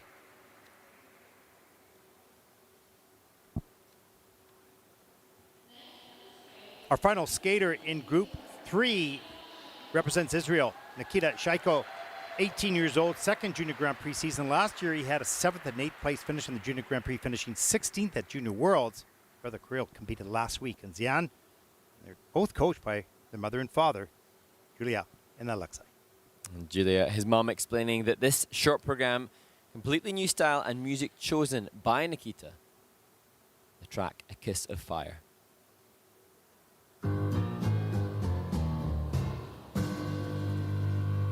Con este tango que es burlón y compadrito, si a todos alas la ambición de mi suburbio. Con este tango nació el tango y como un grito salió del sórdido barrial buscando el cielo. Conjuro extraño de un amor hecho cadencia que abrió camino sin más ley que su esperanza.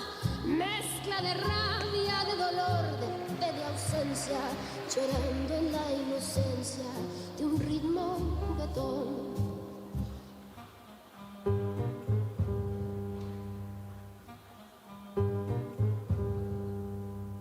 I touch your lips and all at once the sparks go flying. Those devil lips that know so well the art of lying. Though I see the danger still, the flame grows higher. I know I must surrender to your kiss of fire. Just like a torch, you set the soul within me burning. I must go on, I'm on this road of no returning. And though it burns me and it turns me into ashes, my whole world crashes without your kiss of fire.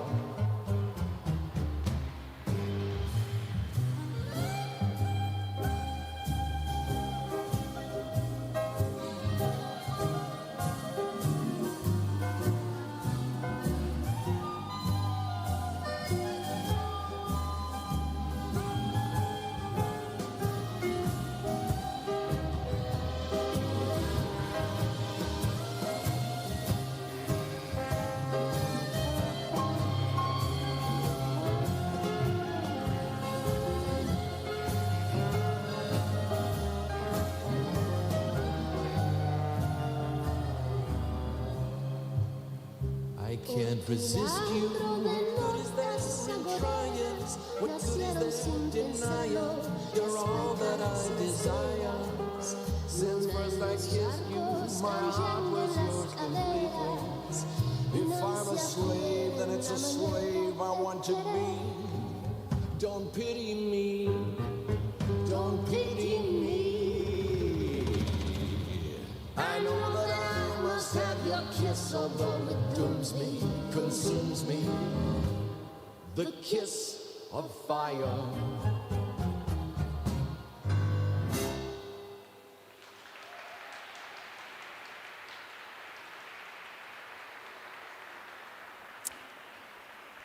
Such a charismatic skater, Nikita Sheko, and great to see a unique music choice, and even more encouraging to hear that this is the choice of the 18-year-old, obviously wanting to showcase another style, having seen various different degrees of passion and intensity. This a little bit more flirtatious and playful and fun to watch. And this choreography actually was done with his longtime choreographer Igor Chaneyev online, so they collaborated through an online process, and it obviously has worked. Yeah, I love the depth of his edges, the soft knees, and it has subtle movements in there. But That's look at that right off cool. the top. Very, very cool. So this skater is not just a good technician.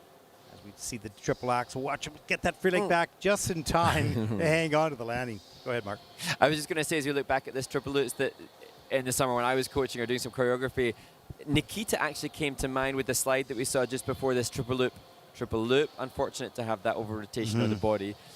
But interesting that I feel like that forward inside slide that he does could become the Sheko or the Nikita, because instantly was recognizable of that athlete, and how wonderful that at 18 years of age is already amassing a movement that is unique to him. It is, and he's really agile for change of direction, for the depth of the edge, so it's constant transitions in and out of every element. So he's got the full package for sure, and he makes it difficult on himself because it's difficult to do what he does, not just the jumps and the spins, but what he does in and out of them. Way more physically demanding. As we see his mom back again, his mom's on her Junior Grand Prix World Tour between her children and students. Yeah, she was in Siang last week, pardon me, here, and I think she's going to Bangkok as well. Let's take a look at the short program scores for Nikita. 74.47. Good job. And even he goes, wow, that's pretty good. That'll put him currently into third place. 2 groups to come.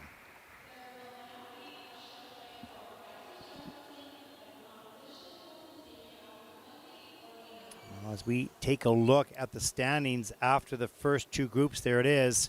We're going to take a short break during the ice resurfacing. Mark, what video playback do we have? An interview with the World Junior Silver medalist Min Kyu So, and then our must-watch series from Bangkok with a final interview from the World Junior Gold medalist Rio Nakata. Well, we hope you enjoy. We'll be back right after this with the final 2 groups. Stay with us.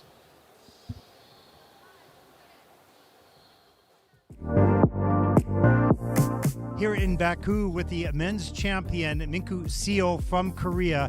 Minku, congratulations, first of all.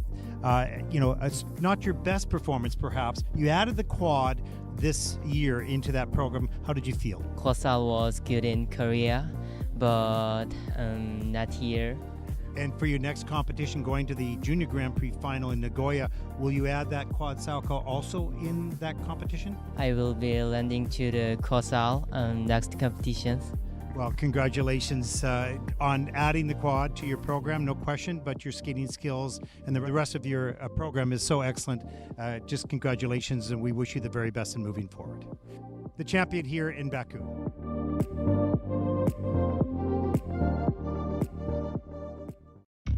Welcome to Bangkok and Mark and Ted's must-watch moments. It's been a really exciting competition, some brilliant skating. Mark, what about the ice dance? The must-watch moment in the ice dance competition goes to America's Hannah Maria Aboyan and Daniela Besilukin. Their Vogue rhythm dance was followed up by a Goddess of Victory Nike-inspired free dance. And they are hoping now with the win here to follow in the footsteps of their training mates Noemi Maria Tale and Noah Lapornara, who won gold at the Junior Grand Prix final and Junior World Championships last year. What about the women's event, Ted?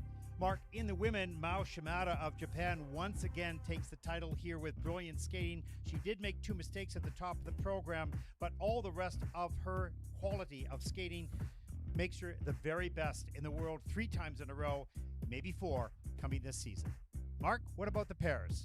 The pair's must-watch moment goes to the champions from China, Rui Guo and Yiwen Zhang, who caused lots of excitement following their silver medal placement in Ankara 2 weeks ago. And they followed that up with the title in Bangkok and another wonderful quadruple twist. In the men's event, Ryo Nakata of Japan, skating to Gladiator, lands 2 quads and his triple axels, dominated this event as he takes the title here and a trip to Nagoya for the Junior Grand Prix final. My must-watch moment from the women's event has to go to Korea's Jeongyul Hwang. She was competing in her 3rd series on the Junior Grand Prix, having never won a medal before, and the reaction that she and her coach Jin Seo Kim had to that bronze medal was just so endearing and gives us such a brilliant insight into what this means to the skaters and their teams. My must-watch moment from Bangkok comes in the women's category. There were 36 entries, and the 36th skater in this event, Cisa Suyana Diaz Bermudez, is from Ecuador. She does not have coaches. She skates in Quito, her hometown, and works with coaches online from Mexico. Does not often get to see them in person. She skated to her music from her country and costumes related to her heritage. This was a special moment for her, and she was even injured on her way to get here, but she was so determined to represent her country on the Junior Grand Prix, and we see here the expansion of skating around the world. It's a special moment.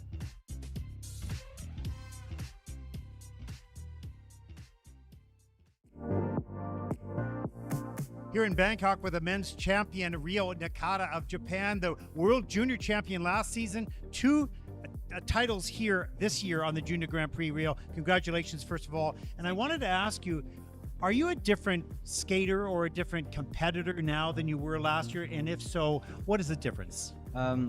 Last year, my goal was to win in the final and the junior worlds, and I couldn't win the final, and I came strong back for the junior worlds. So this year I wanted to stay strong the whole season, keep going up, and I want to enjoy where I go and skate. Yeah, well, you've done a fantastic job so far, and I know a lot of young skaters out there watching this interview perhaps look up to you and want to follow your career. And looking forward toward this year, now you've got 2 quads and you've got your triple axles. Is there anything between now and Junior Worlds coming a little bit later, or the Junior Grand Prix final in Nagoya? Is there anything that you're going to add or change? For my final, I want to do 3 quads and 2 triple axles, and it's going to be in Japan, Grand Prix final. So I want to enjoy, and who supports me, I want to make them happy. Now, does skating in Japan add more pressure for you? Yes. That's an honest answer. Yeah, well, that I'm sure it does, and everybody's going to be there cheering for you, no question. Now, I saw 2 brothers, your mom and your dad here. Yes. How special is the support that they give you as an athlete, especially your little brothers? My family been supporting me from when I was young skating, and my brother was coming to skating always to watch me. So I want to say thank you to them, and my brother's skating, so it's my turn to support them. Yeah, well, that's wonderful. You have a wonderful family. You're a fabulous skater, and you're going to be an inspiration to the next generation, but you've still got a long time in your career. Yeah. Champion here in Bangkok, Ryo Nakata of Japan. Thank you.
Welcome back, everyone, to Riga, Latvia. The first day of competition, the final two groups in the men's short program will close out day number 1. I'm Ted Barton, along with Mark Hanratty.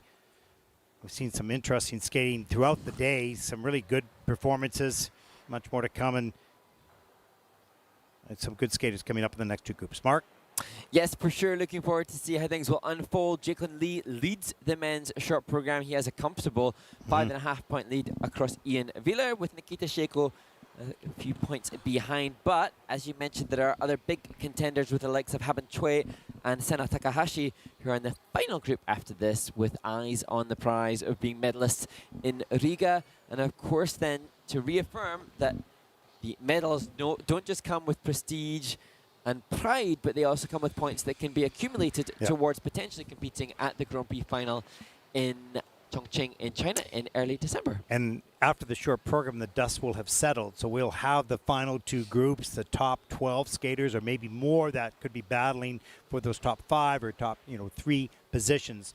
And of course, it makes the free program really exciting as we start to narrow down what's going to happen. So the short program is open draw, so you can have your top skaters all over the place, and so it's just really a mixed draw. And how bizarre that we have the gold and silver medalists from this competition in 2024, one of which coming much earlier on in the competition, and one of which much later. And as I was mentioning earlier on in the broadcast, I have been reliving and rewatching and re-enjoying some performances from years gone by. And in previous years, it was thought that if a skater drew earlier on in the competition to skate, it would have had a negative impact on their potential, whereas that does not happen in the same manner now. Not thought. That was kind of reality. It wasn't a rule. It wasn't a rule. But for a judge to remember, they weren't giving points like they are now. They were giving votes. I vote for that guy to be second. Oh, that guy's better. I'm going to be third, right? So it was really a comparison thing. So early on, it's hard if you've got 30 or 40 skaters to remember, well, what did they do early on? You can't look back at your papers, too quickly. So it was a very difficult job that we asked the judges to do. And of course, it's much different in this time. So early on, in some cases, is an advantage, because you've just finished your 5-minute warm-up, you're on the ice, you don't have to get off, you don't have to loosen your skates, you go right in the way. And if you skate well, those points hold up. Yes, indeed. Indeed, it's so often the case. And for the men, if you've skated early on in the competition, as Jacqueline Lee has, then you have not only the rest of the event, so it's an earlier evening, you can relax and enjoy, but also the men have a day off tomorrow. So, a practice day only before they conclude their competition on Saturday. Yeah. For those that are interested to know about the discipline that has yet to be unveiled in Riga, the ice dancers will take to the ice. They will open proceedings tomorrow at 11 a.m. local time. And let's hear, where are you viewing from? Where is everybody tuning in from? Yeah, absolutely. Sure. And we have a special presentation tomorrow during the ice dance event. You would like to unveil that there, Mark? I would. I'd be delighted to confirm that we will be chatting. You may have seen, for those that are touching base with the ISU social media, that we had the good fortune of being able to chat with the delightful Piper Gillis, the Olympic bronze medalist in the ice dance competition from Milano Cortina, who is here as a team leader, and she conducted a short interview with us yesterday, which will be aired during the rhythm dance. Yeah, during the at the end of the second group, I believe, in the rhythm dance. So stay tuned for that. She's just absolutely delightful. She's not only a brilliant performer and skater and athlete, you name it, but she's a charmer, that's for sure, and lots of energy. She's really fun. And to give back to the next generation as a team leader, which is really cool. And then Paul Poirier, her partner, will be a team leader in Ljubljana. So that team has given some time to the next generation in Canada. And I noticed that the ISU had posted on their social media about this chat with Piper, and Paul Poirier had liked the post. So I'm hoping Paul knows that the same expectations will stand for when we get greeted to his attendance as a team leader too. And we are also, for reference, excited to confirm that we will have other skating stars joining us for some discussion throughout the course of the Junior Grand Prix. It's really great, and you've reached out to them this year, and of course we did last year as well, is people are interested in commenting or doing an interview and encouraging this generation, the next generation of skaters coming up. So we thank all those famous skaters, incredible athletes and people for their time to help us and help these young skaters as well. Yes, indeed. I want to reel off all the names that we've got lined up, but we'll just wait till they're all confirmed in the books before. Much better to do that, Mark. I'm over eager. Next couple of days, hopefully we'll be able to do that. 26 seconds left in the warm-up, and that first skater's just taking it easy. No more jumps now. He's already felt the ice and ready to go.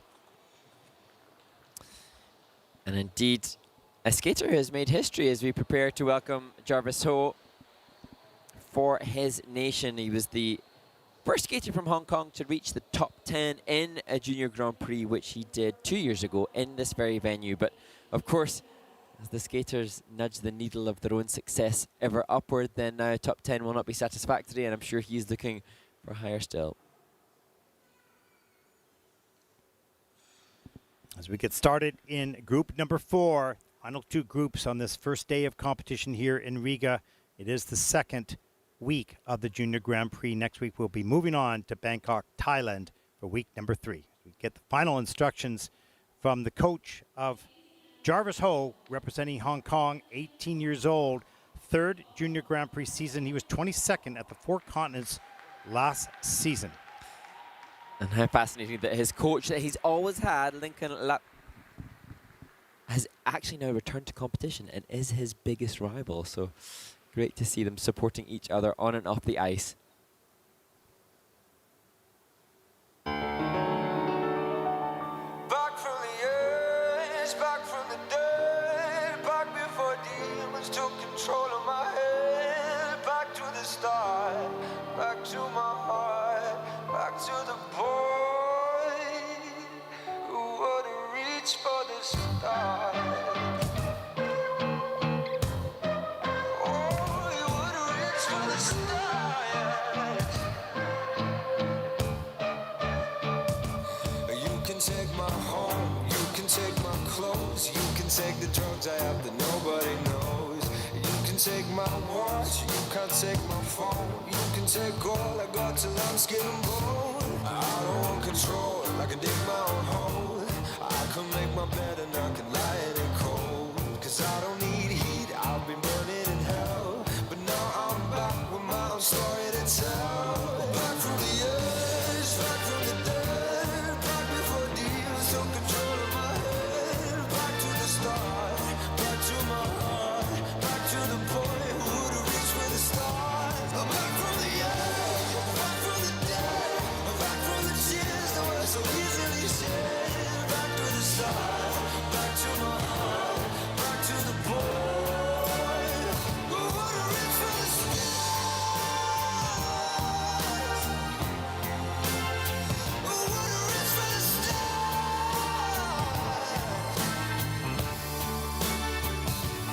Back from the edge, back from the dead, back before demons took control of my head. Back to the start, back to my heart, back to the boy. I don't want control, I can dig my own hole. I can make my bed and I can lie in it cold. Cause I don't need heat, I've been burning in hell. But now I'm back with my own story to tell. Back from the edge, back from the dead, back before demons took control of my head. Back to the start, back to my heart, back to the boy who would've reached for the stars. Back from the edge, back from the dead, back from the tears that were too easily shed.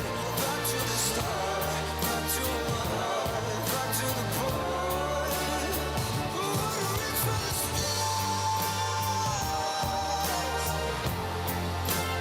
Who would've reached for the stars.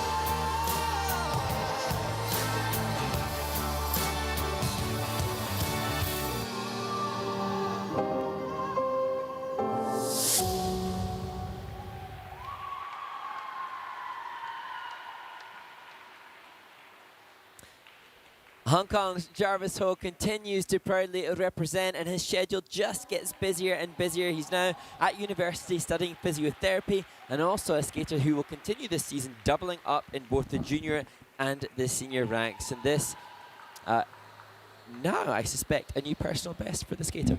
Should be. We'll take a look. Oh, yeah. Yeah. Based on those numbers, looking good. Personal best. And Jarvis had explained that he has a slight ACL injury, but because this is possibly his last ever junior competition, didn't want to miss it and wanted to enjoy every moment. And he certainly, as you mentioned, Ted, during the performance, is a man who looks like he thoroughly enjoys the moment. Full of energy all the way through the program. There's the triple flip, over rotates, but does the 3-turn, keeps his 3 leg off the ice, goes up into the triple toe. Good work on that. Spread eagle, right up into the double axel. That was nice. And here is the triple Lutz. He's going to back this up straight up over the toe pick and right into rotation. There it is. It's not a huge jump, but it's efficient. Gets it done, gets the value. And here's some of the steps. Good body movement. That criteria for the judges, they want to see multi-dimensional movement for the components and also for the feature of the step sequence.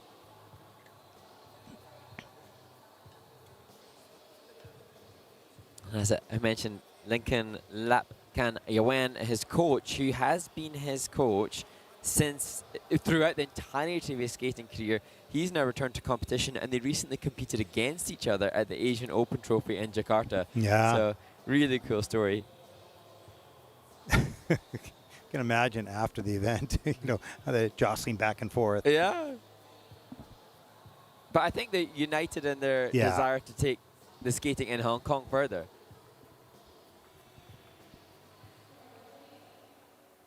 Well, great performance level of energy throughout that whole program. He didn't let up at all. Let's take a look at the scores.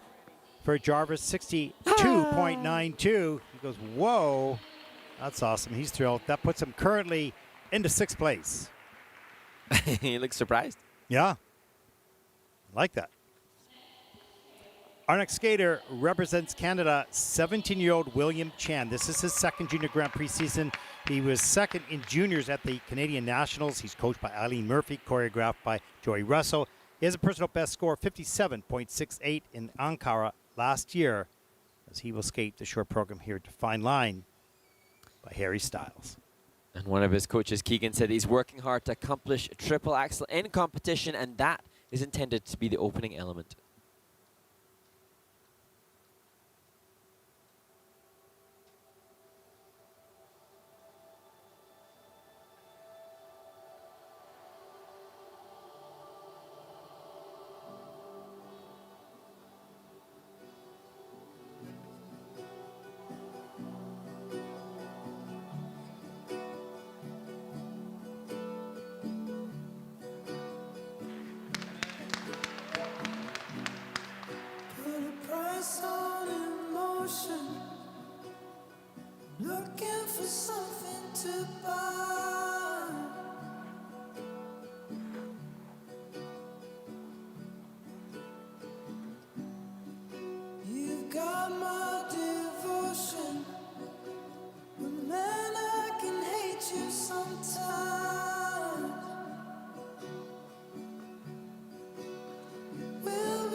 Well, Mark, I think, I'm not positive, but I think that's the first triple axel he's done in competition, and it was a beauty. And it was too bad just stepped out of the triple lutz, I think, a little bit later in the program, but that was really solid. Well, And good skating skills. Great skating skills, and I love the little fist pump acknowledgement.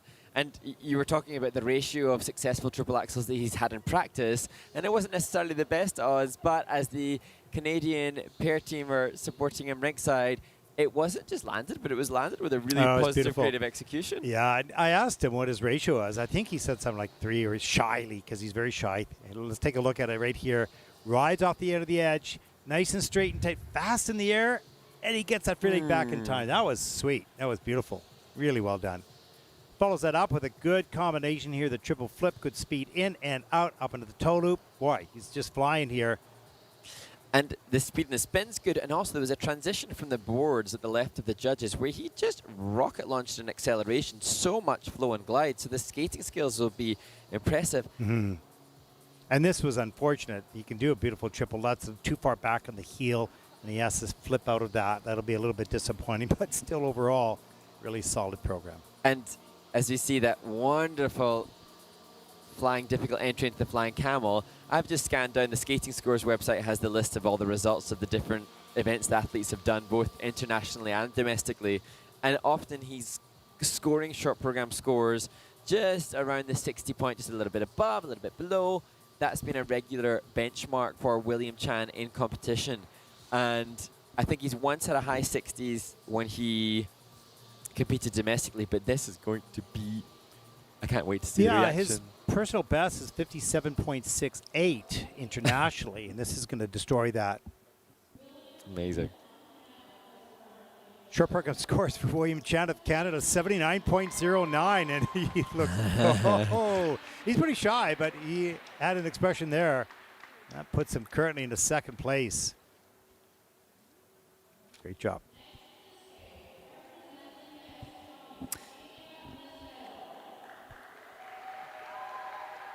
And now the next skater, not currently on screen as we continue to enjoy seeing William Chan's reaction there, Ilya Nestorov.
Estonia's Ilya Nesterov. It delivers a short program that had Ted and I off air just saying, oh, that's cool. That's cool. That's cool. So many really complex, nuanced movement and such great ability to change direction with seamless flow. And yeah, just so many occasions when I thought he had a perfect level of understated cool for the Dave Brubeck piece. And it's showcased here at the opening of the program. Just really cool. This, though, not ideal. This was not cool. Double flip. Double flip. But he pushes himself up with the triple toe loop. That's going to be under-rotated. Unfortunately, he loses points there, but he's really kind of cool, like the music was. A nice triple Lutz there. Look at that. Reach out and lean out to the side like that. That was awesome. And his body was, this was so good. It was like a back rocker, changing direction, and then, look at that. This is noteworthy stuff. It is. Here's some more of the steps. The butterfly right in the middle. Ekaterina Nekrasova listed both as coach and one of the choreographers alongside Dolga Dapretskaya and Tavi Rand, but really great job. And the combination of turns there, choosing to twizzle first was one of the 3 difficult turns. That's so hard. I thought he came up out of the sit spin position though when he changed edge. I don't think he was low enough. I wonder if that will be reviewed. No, it is being reviewed right now, the change sit spin. It's currently in at a 3. We'll see what happens if he came up too high. That may drop down. But, you know, he's an interesting skater because he's exploring space. He's exploring what the edge can do and the way to get into it and the way to get out of it. No, it's confirmed as level 3, so that'll be good for him. And Ilya won the Estonian test skates. He had a 58.95 scoring short program there. But that skate was one of the little gems that I think, I agree. Remember that name, Mark, Ilya Nesterov, because I want to see more. Yeah, exactly. Kind of like Gary Beacom in the past. You know, something unique and different, unexpected. And I actually remember Ekaterina Nekrasova, I think her daughter competed on the Junior Grand Prix last year, and I remember being very impressed by her too. So, coach also impressing. They're exploring what the blade can do. 54.90 for Ilya. That'll put him currently into 10th place, but you're special. And you're interesting, innovative, fun to watch.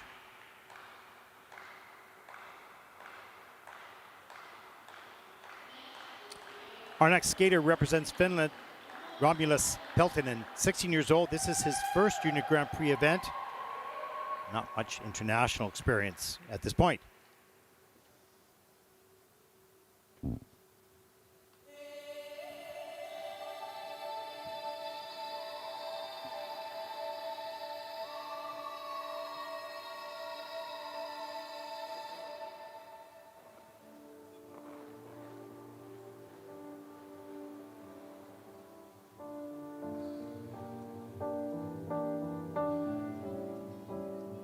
Je suis pas tout seul à être tout seul, ça fait déjà ça de moins dans la tête.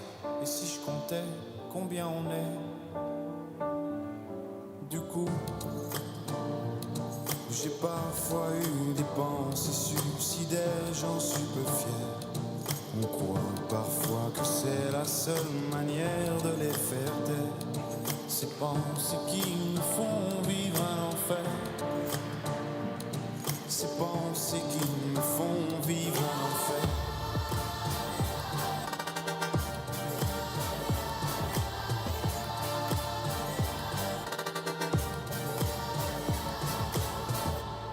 Est-ce qu'il y a que moi qui ai la télé et la chaîne culpabilité? Mais faut bien se changer les idées. Pas trop quand même, sinon ça repart vite dans la tête. Et c'est trop tard pour que ça s'arrête. C'est là que j'aimerais tout oublier. Du coup, j'ai parfois eu des pensées suicidaires, j'en suis peu fier. Ces pensées qui me font vivre un enfer.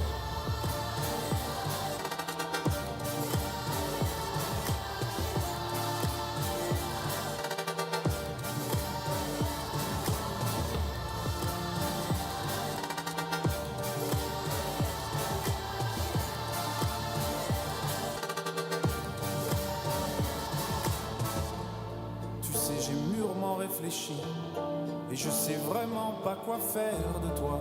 Justement réfléchir, c'est bien le problème avec toi. Tu sais, j'ai mûrement réfléchi et je sais vraiment pas quoi faire de toi. Justement, réfléchir, c'est bien le problème avec toi.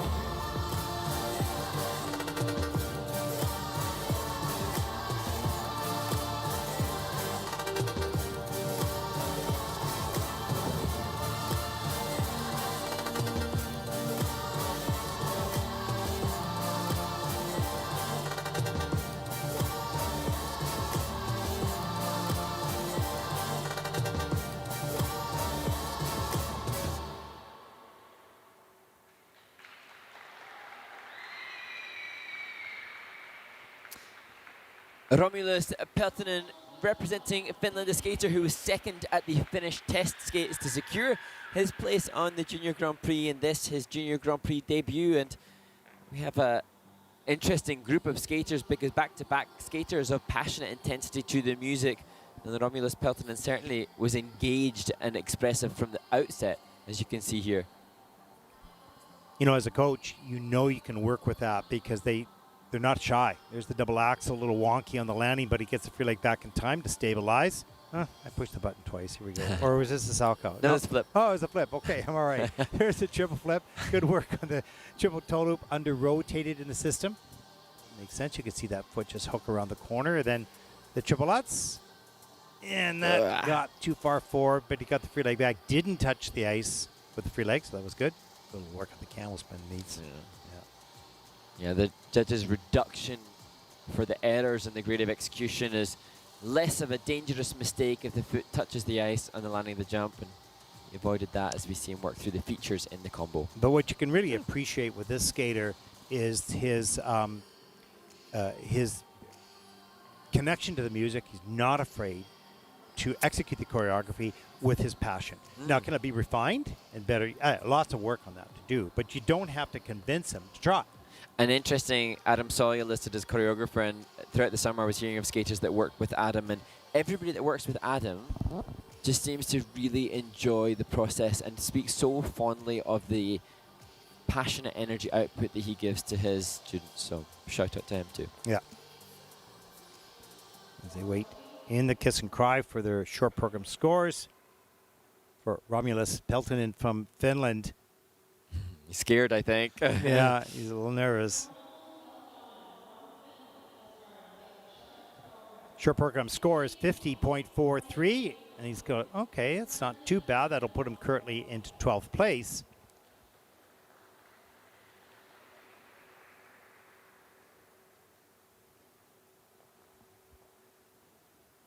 Our next skater represents the United States of America, 15-year-old Daniel Koppel.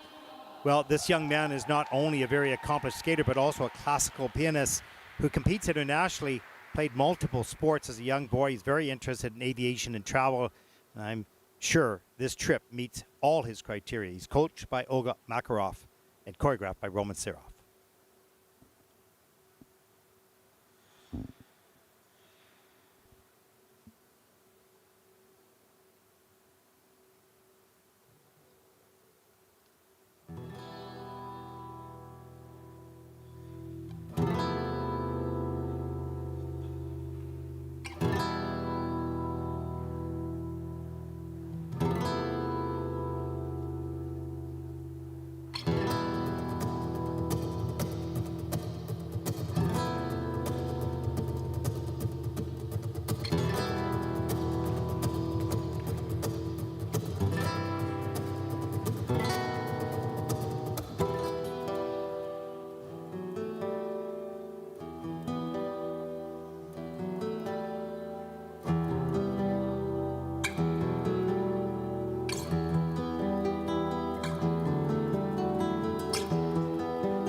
America's Daniel Koppel completes a short program that you can see he's reliving now as he simulates the takeoff of the axle, which was problematic for the young 15-year-old, a skater that has a presence much beyond his years, just 15 years. He will be understandably disappointed with the skate as he picks something up off the ice.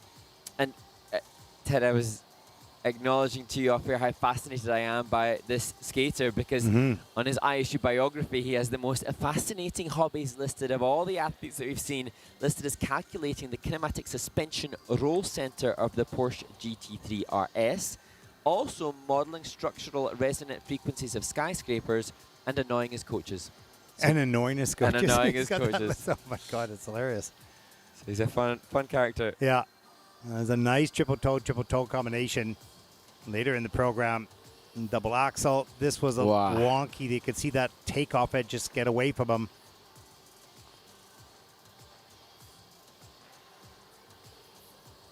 As he completes his sit spin. And here are some of the steps.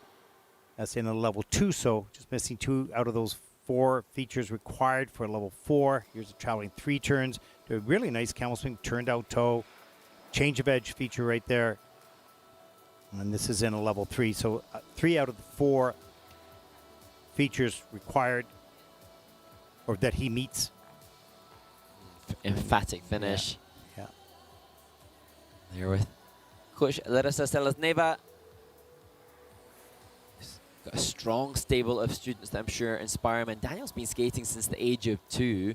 So skating is very much in his life. But as you mentioned, Ted, an international competitor in piano as well. So just, you wonder how he has managed to amass the success in so many different facets of life. Well, it's so good. It's so healthy to be able to do all these different things. Hard to do it at all at high level, high performance level. But some people are just made that way. 55.68 for the short program. That'll put Daniel currently into 10th place.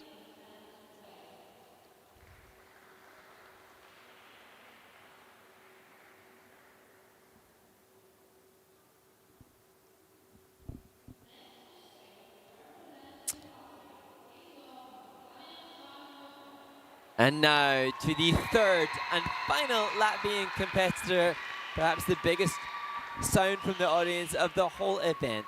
Daniels Van Lubiks from Latvia, again skating to Stromae's L'Enfer. Je suis pas tout seul à être tout seul, ça fait déjà ça de moins dans la tête. Et si je comptais combien on est? Beaucoup, tout ce à quoi j'ai déjà pensé. Dire que plein d'autres y ont déjà pensé, mais malgré tout, je me sens tout seul. Du coup, j'ai parfois eu des pensées suicidaires, j'en suis peu fier. On croit parfois que c'est la seule manière de les faire taire. Ces pensées qui nous font vivre un enfer. Ces pensées qui nous font vivre un enfer.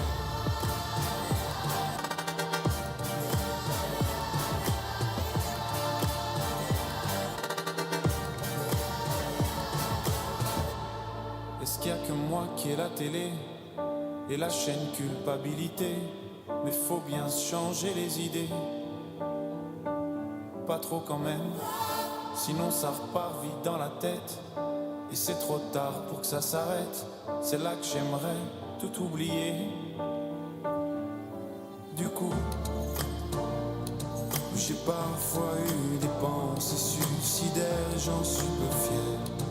On croit parfois que c'est la seule manière de les faire taire. Ces pensées qui me font vivre un enfer. Ces pensées qui me font vivre un enfer.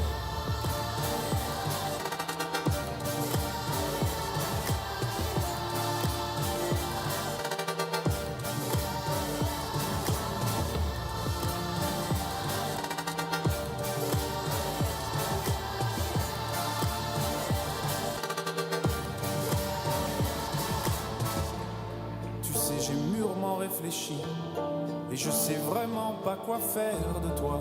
Justement réfléchir C'est bien le problème avec toi.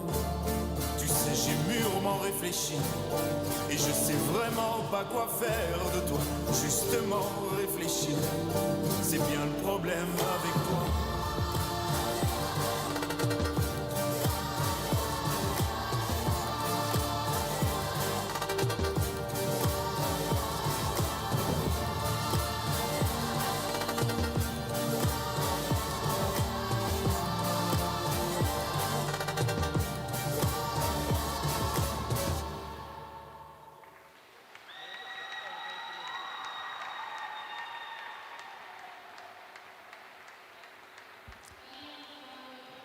Well, the 16-year-old who trains in this very venue in Riga, Daniel van Lubec's one of the 3 Latvian men who's building triple jumps into his repertoire. And at the Latvian test skates earlier this month, he finished 3rd in the junior men and thus secured his spot. And it's a mixed blessing because, of course, it's a challenge to then find yourself having to compete against skaters with so much more experience, but then an absolute honor to be in front of a home crowd as we look back at what was a difficult start to the program. Yeah, Daniel. his conversion into rotation is just not quite there yet. He's a strong young man, no question. You can see he's a little bit leaning outside the circle. The legs aren't straight and tight, causing a little bit of a problem in the air and hard to cope with. And here's some of the steps. Just working through the rocker counter twizzle as the combination of turns. And there, the second of the turns.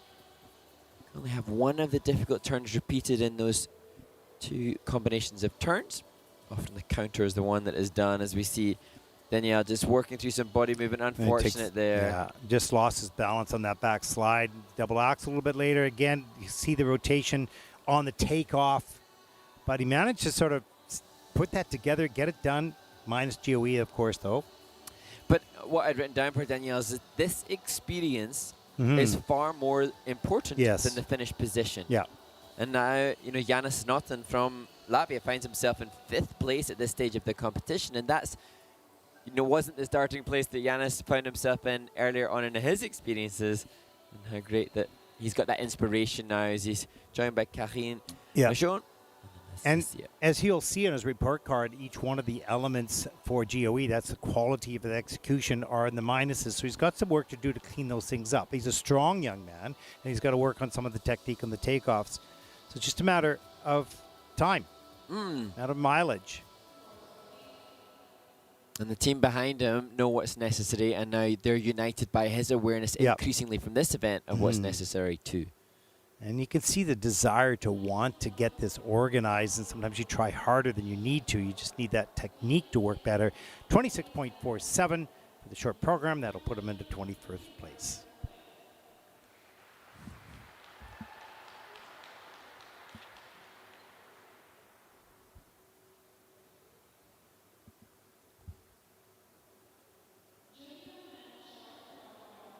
Our final group takes to the ice in the men's short program, final group of day number 1 here in Riga. Take a look at the standings so far. After 4 groups.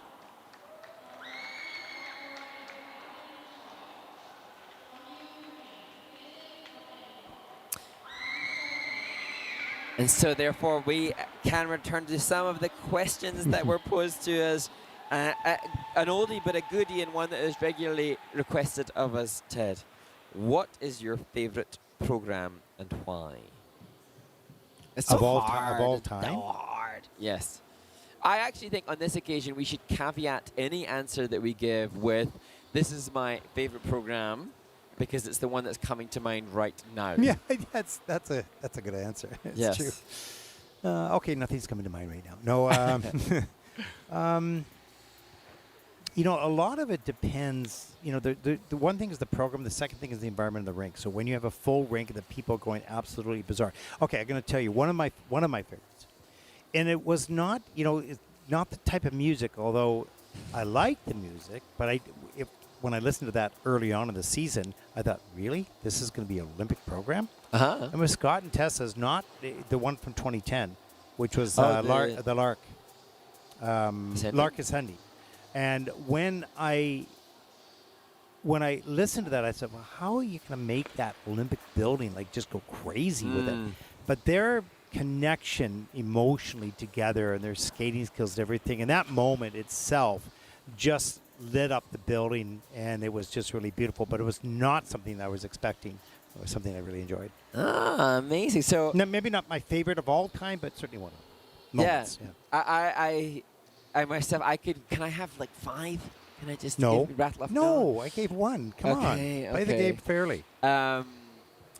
Well, somebody's just messaged me saying, well, we know what yours is, and it would be Luchan. Now, Luchan, 1996 short 1996, program. Edmonton, yeah. Yeah, glorious. Yes, true. That's a great program. But prior to that, for me... No. What, jeez. No, I've got 3 minutes 50. I could easily fill 3 minutes 50 of favorite memorable program. All right, okay. Carolina Koster and Nikita Pa. Yeah. That was pretty. That was beautiful. Yeah, it's true. Now you're bringing those up. Her skating skills were just electric. I don't know how she motorized herself across the rink. She never really slowed down. She just kept the flow beautiful all the way through all of her programs. And I think, I dare say that perhaps one of the reasons that we have found ourselves as commentators is because of the back catalogue of memories and awareness of the history of the sport. But I really feel like I wish that more numbers of the skaters would do that kind of homework themselves too, because I think if anybody was to watch, forced or not, to watch some of the greats, they would help be inspired to demand more from their own skating. Some of the great rivalries, Battle of the Bryans in 1988, Boitano versus Orstar, they're both incredible performances. Yalgodin and Plashenko in 2002, that was incredible. The Battle of the Carmens in 1988 as well. Yeah. And those are moments that just live on forever, because you kind of remember where you were when you saw them, because they were special. And arguably one, as we have repeatedly suggested throughout the course of the competition, arguably memories made because of the human rivalry. Yes. And that again is just reiterating what we want. We don't want rivalry in a negative connotation, but we want competition and But isn't it funny how things have changed when the competitors? Oh, that was a beautiful triple axel. Used to compete. Years ago or decades ago, really. Although they might be pleasant to each other, they weren't necessarily friends, right? They weren't unfriendly, but they weren't really friends. In a fierce competitive environment. We saw that through decades. And now what we were shown by the women of the world at the Olympic Games and the World Championships, and not only then, but years before as well, is this new type of rivalry. I respect you. I wish the best for you. I also want to do my best. We'll see where that lands. And then, great sportsmanship. And actually, obviously we're fascinated to see and encouraging of what's taking place on the ice, but you raise a point that I think when we consider the archives of the history of the sport, rivalry was often tinged with a negative connotation. Yes. It really was, and probably exacerbated by one of the most renowned aspects of our sport with the Tonya Harding, Nancy Kerrigan debacle. But what happened this past year in this past Olympic cycle, I don't think there has ever been in the history of our sport, certainly as long as I have studied it ardently, since my real awareness of it goes back to maybe the 70s. But I don't think in my study of those decades of the sport has there ever been such solidarity and empowerment. And yet it was wrapped up in rivalry from the ability of the skills. But it was humanity that shone through after the competition was done, or even during the competition. It was I've never seen anything like it, and my whole life has been in this sport. Yeah. And you didn't see made me proud. Yeah, you didn't sense in this Olympic cycle that there wasn't the drive to be best. No. They all wanted to be the best, and they would like to take that gold medal home for sure. That did not. Their friendship did not get in the way of their competitiveness and their desire. But after the program was done, their humanity shone through into the realities of what the result was, right? And I can't remember the title of the award at the Olympic Winter Games, but the IOC had an award for, I think it was maybe fair play or sportsmanship. And I was just so delighted that of the 5 elected and selected throughout the course of the Olympic Winter Games, 2 of them were nominees from our sport of figure skating. Yeah, absolutely. And hopefully we know all these skaters will have watched that, and that they will carry that tradition and that sense of humanity forward as they compete. As we start the final group on day one here in Riga on the men's short program. Our first competitor represents Czechia, 16-year-old Jakob Tekel, second Junior Grand Prix season, coached by Andrei Hotorek and choreographed by Adam Solja.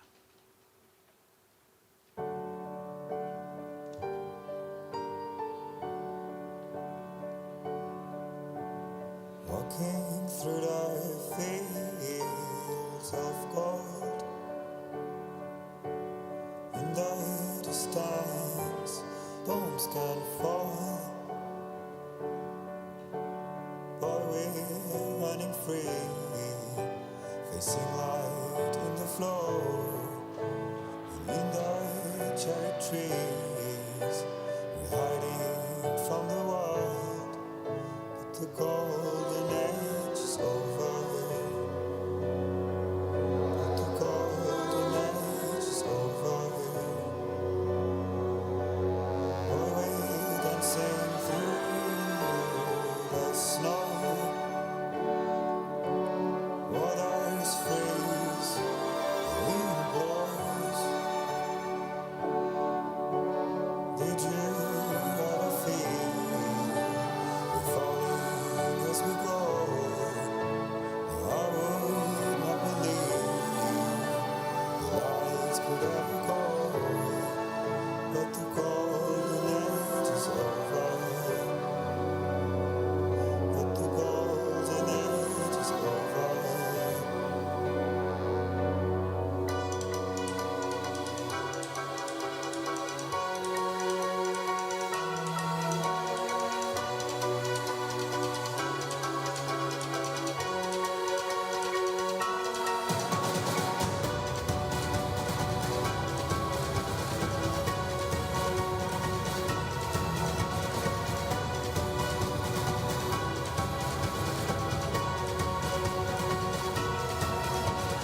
The sign I can hear the call. Did you ever dream it's the mornings in the sun? The playgrounds and the streets, the whistle slumberland. We are family, no matter what they say. Goes on meant to flee.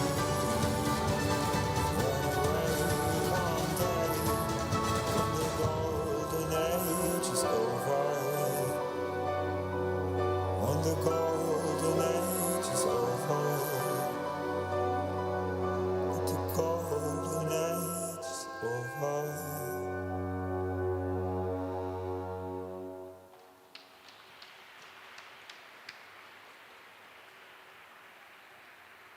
Czechia's Jakub Tikal showcasing to us the progression that is being made, and it's an absolute delight to see the skaters' progression over the course of the subsequent Junior Grand Prix series, because to include the triple axel, you know, amazing testament to the hard work that is being done by Jakub and his team, and just glorious camel spin feature positions too.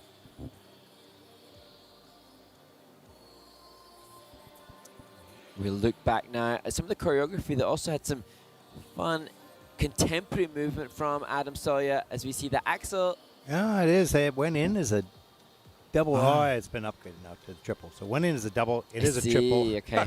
I wonder what you were. I was questioning what you were calling it. Yeah. And here's a nice spread eagle into this triple flip. There it is. Solid up into the double toe loop. Strong back. Good posture. Helps you so much in the air. And keep that body core nice and straight and strong. And he reaches out here. Good deep edges. There's the loop there. 3-turn. And you can see him working the upper body with the turns in multiple directions, or both directions. Nice. Yeah, really good. And you know, the body control that you acknowledged, the strong back that you mentioned too, is just facilitating the judges' skating skills being pushed higher.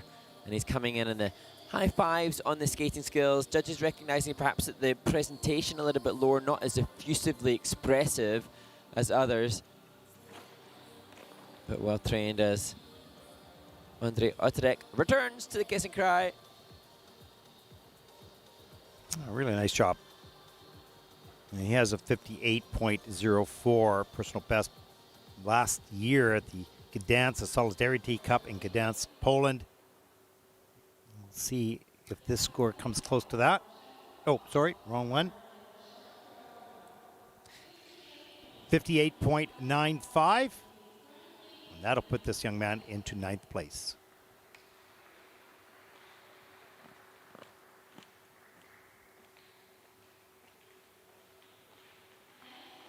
Our next skater represents Norway, Daniel Velenov, 18 years old, second Junior Grand Prix season. He was 33rd at the Junior World Championships last season and is the 3-time Norwegian Junior Champion. And Daniel said he has a new short program that he's excited to debut. Is from Romeo and Juliet.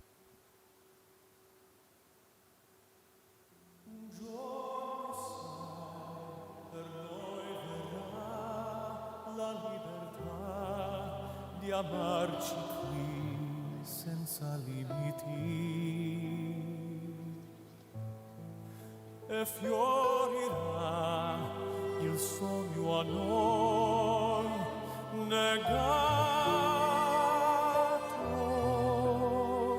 si svelerà l'amor gelato ormai.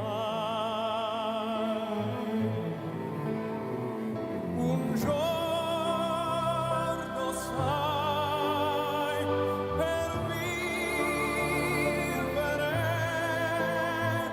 la vita che ci sfugge qui. Un giorno sai per vivere la vita che ci sfugge qui.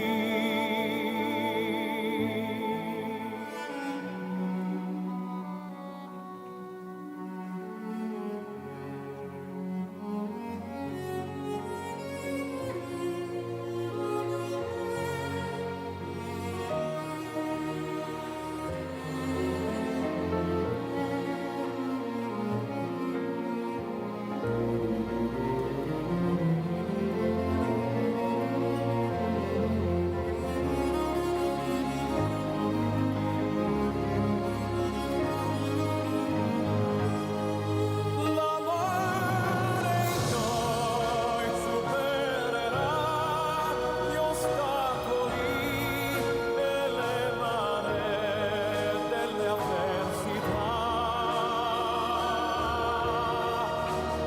e ci sarà anche per noi nel mondo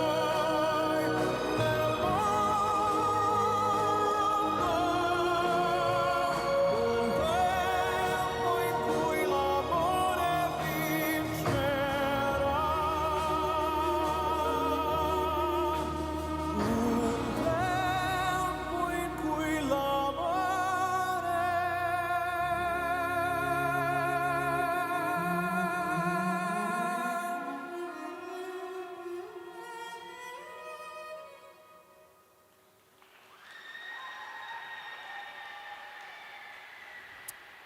Norway's Daniel Valanov. And I love to champion this skater. I just love the fact that he and the team behind him are working so hard. Again, you know, Norway's such a powerhouse sports nation, as I've mentioned over the course of today, but not renowned apart from Sonja Henie, you know, nearly 100 years ago for its figure skating prowess. And yet Daniel and the team are so passionately committed to his international skating career. Yeah, there's something very special about the Norwegians, and as we watch the World Cup and as we've seen them in speed skating and cross-country skiing, and I don't know, there's something very special. Beautiful triple flip here. Gets Freeleg back in time up into the triple toe loop, so you can see he has the physicality and the technique. Here's the triple Lutz. And gets that handled, little tight landing edge. You can see here some pretty good skating skills in the step sequence here. Twizzles, a little Choctaw there. Reverse direction. Yeah, and as we look at the side feature from Daniel, I'm going to make a comment. I don't know maybe it's the end of the day, freedom, liberation of discussion, but he has a very classy Romeo and Juliet costume. Yeah, Very it's true. smart. That's true. Really, shout out to whoever created that. I think it's Okay. an excellently Nicely smart done. costume. It's not because it's just the end of the day. Well, maybe, but Normally, I always think can't comment on costumes because it doesn't count for anything, but yeah. it looks very smart. And we've seen a lot of Romeo and Juliet costumes over the Well, years. we talked about that being one of the special war horses, as we call Mm-hmm. them. You know, those pieces of music that's been used and used and used and used.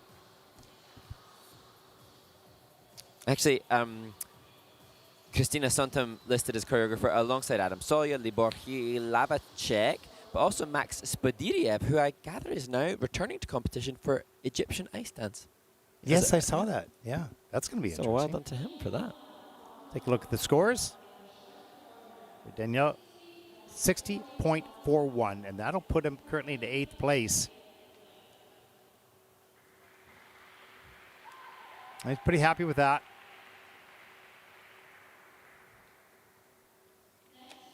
Our next skater represents Korea. 16-year-old Haben Choi, 3rd Junior Grand Prix season, and last year it was the very successful one for Haben. He took the silver in Varese, took the gold in Gdansk, qualified for the Junior Grand Prix final. He was 5th at the Junior World Championship. And Haben will skate to the Warsaw Concerto by Richard Adensell.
Now, Korea's Haben Choi, renowned as being technically proficient. He's been a bit of a record breaker for Korean men, being the first Korean to attempt and land a quadruple lutz. That's his badge of honor thus far.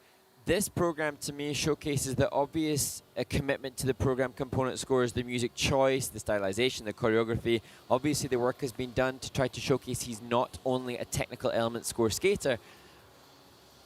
And it's admirable the improvements made in that department, but unfortunately the jump combo, which is normally his strength, is what has failed him as we see that big triple lutz. Yeah, that was huge. Lots of airtime. There's the triple flip. Trying to get around that triple toe loop with valiant effort. Just did not work out. Here's some of the steps. Some really nice edges. Oh, good. There is progression made here. And there's a real push for speed, really trying to attack. So you see a range of movement.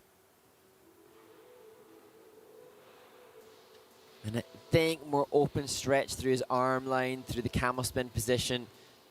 Obviously the feedback had been on the aesthetic of his movement in the past, and they've tried to adopt an increased shape, but triple flip, triple toe, the jump combo is a valuable element and is currently giving him only 4 points as opposed to the triple-triple combination from his compatriot Jae-Kun Lee, which has given him 11 points. That just giving you a bit of a reference there for a 7-point discrepancy between he and Jae-Kun Lee, who leads the field with 83.2. Pretty focused, sitting in the kiss and cry, waiting for the mark. 76.21.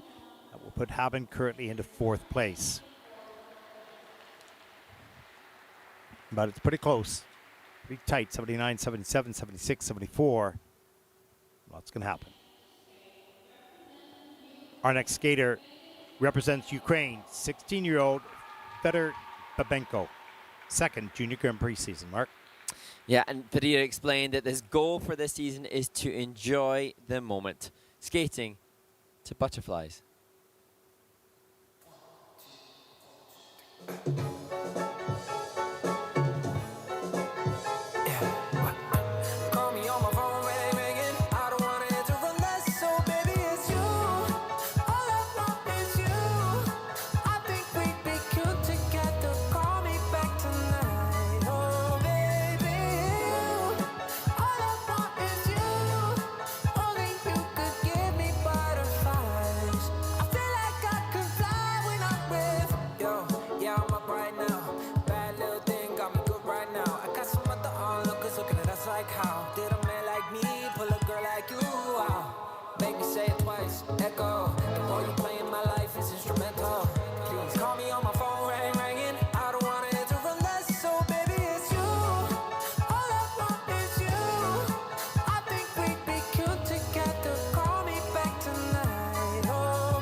Mark, this is a very deceiving skater. Not a deceiving skater, it's deceiving skate, because you look at mistakes, you go, oh, well, you know, he's got these challenges, blah, blah, blah. But if you look, get rid of those falls, because his timing was not good tonight. But his skateability, his connection with the music, his passion for, and his extension, his posture, all those types of things, he's got some wonderful qualities. It's so true, and I have to apologize to Fadir Babenko because upon reading his name on paper, I didn't connect. But as soon as I saw the opening of this program, I thought, oh, I remember this skater. I remember the freedom and joy he appeared to exude as we see just that over-rotated double axels in his program content plan as a triple, and then just doing all he can to try to make a triple happen. But you can just see the adrenaline, the nerves, not sure, but not comfortably into his skates and his knees and his ankles to make that work.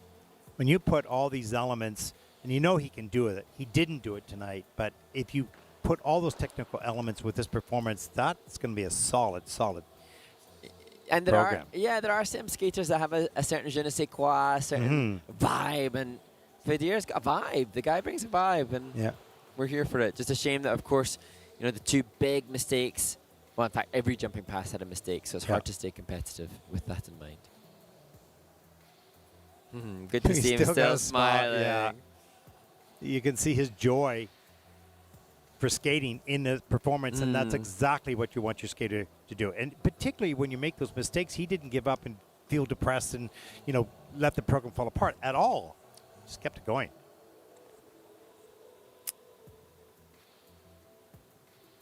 He said that he loves music. He, too, a self-taught pianist, and he's learned Tchaikovsky, Liszt, Chopin, and he's even composed his own music as well. So, bright spark on and off the ice. Short program scores for Federer, 48.10. That will put him into 18th place.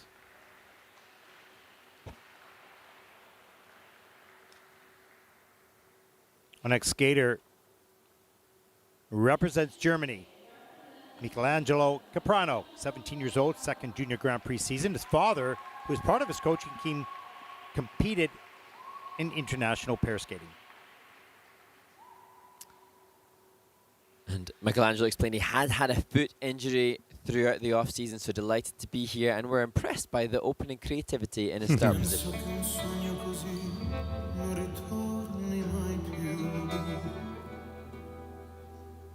Mi dipingevo le mani e la faccia di blu. Poi d'improvviso venivo dal vento rapito e incominciavo a volare nel cielo infinito.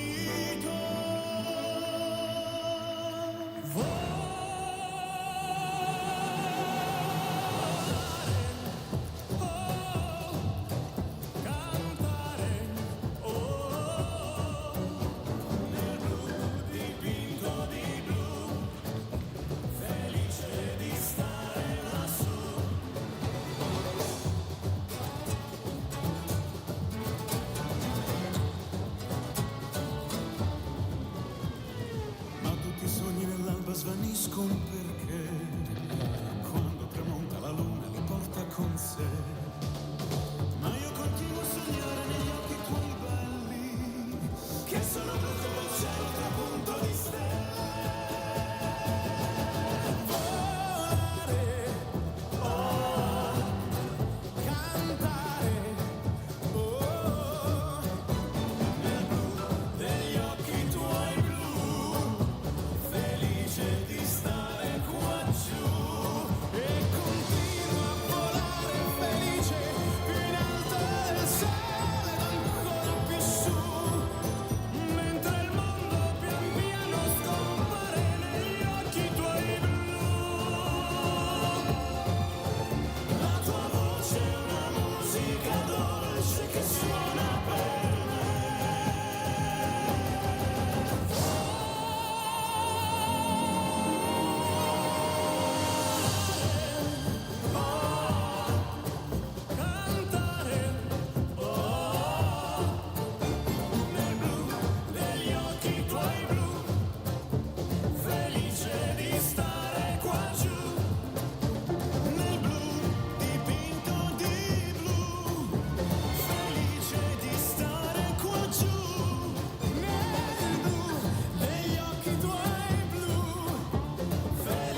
The 17-year-old born in Stuttgart, Michelangelo Caprano, concludes a program that had its challenges. It was the first 4 elements all had a negative grade of execution, and you can see that's why he puts his head in his hands.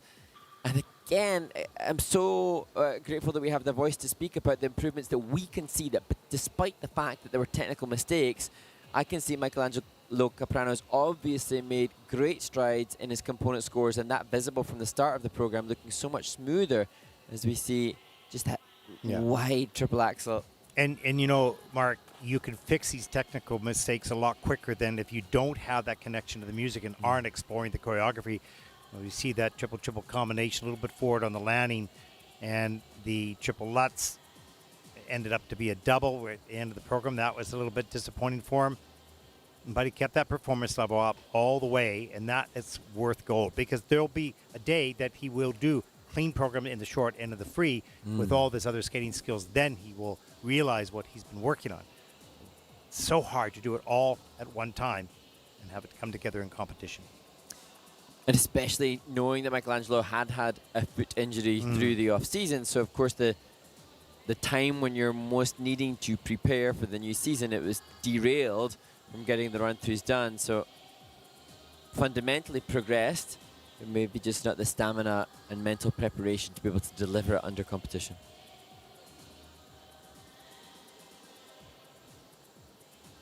Yeah, I can see his frustration, but, you know, he's got some really wonderful qualities. It wasn't his night technically.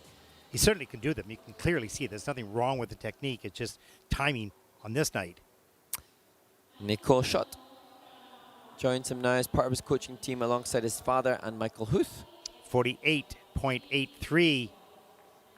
And that'll put him currently in 18th place. Not what he had trained for or believes that he or knows he can do. But on this night, it was reality. Our final skater in this event represents Japan, 16-year-old Sena Takahashi. Third Junior Grand Prix season he made, Junior Grand Prix final in 2024. Had good finishes last year as well, so he must be considered as a contender here. He's coached by Mia Hamada, choreographed by Caitlin Weaver and Kana Muramoto. Hoping to replicate that winning success he had 2 years ago in Riga as he skates to the historic music in our sport, East of Eden.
Japan's Sena Takahashi concludes the men's short program. And I vividly remember his performance 2 years ago and the freedom with which he performed and expressed. I sensed that Sena Takahashi, since that breakout season 2 years ago where he won this event, has gone through a little bit of a roller coaster because he then didn't make the Junior World Team last year, didn't make the Junior Grand Prix final last season, and he comes with a bit more seriousness, understandably, but he managed to put a business-like performance out to get the job done. He kept it controlled technically to make sure he got those points, but then once that was done, he really sold it. And the skating skills, as always with the Japanese skaters, just covers the ice with fluidity and the landing. flow. The landing of the lutz was my favorite part of the program. This. Yeah, it's beautiful. And here's the triple act, so it gets off the ice so quickly into rotation. Solid. He's on the quarter on that, actually, on the landing of the triple axel. He's in the judging system, follows this up with there's the triple flip, good speed and flow between the two jumps into the triple toe loop. And then powering through the crossovers to make sure that left forward outside spiral was done. And here, the combination of turns that I have referenced throughout the competition from different athletes delivered with so much more flow from Sena Takahashi than anybody else, I think. And seamlessly working the body movement as a feature too. This was probably the weakest element, the change foot combination spin at the end of the program, just traveling a lot in this upright variation. And it wasn't optimally positioned insofar as you could reference that travel to the red line. But Mia Hamada looks like she's going to have had another very successful day in Riga, the coach of the World Junior Champion and the coach of Success Story in the women's event. And Mei Okada leading the women's field. And I think Sena Takahashi could well do the same in the men's event. He will. Well, let's take a look at the scores. 83.75. Yes. That is first. He takes the lead. Mia Hamada is. Oh, look how close that is, though. That is very, very close. And for it's essentially tied, really. Yeah, really going to the close. free program. And for the second week running, there's a Canadian man in third place after the short program. Hopefully can stay there. Let's see. There's a look at your final standings in the men's short program. It's the final event here on day one. Tomorrow we will start at 11 o'clock in the morning with your dance event. The rhythm dance will take to the ice first thing tomorrow. Of course, that'll be followed by the pairs free program, and then the women's free program will close out the day on day number 2 here in Riga. We hope you've enjoyed the coverage of the ISU Junior Grand Prix Riga week number 2. For all of us here at the ISU, I'm Ted Barton along with Mark Hanratty. Thank you for watching. Good night, everyone.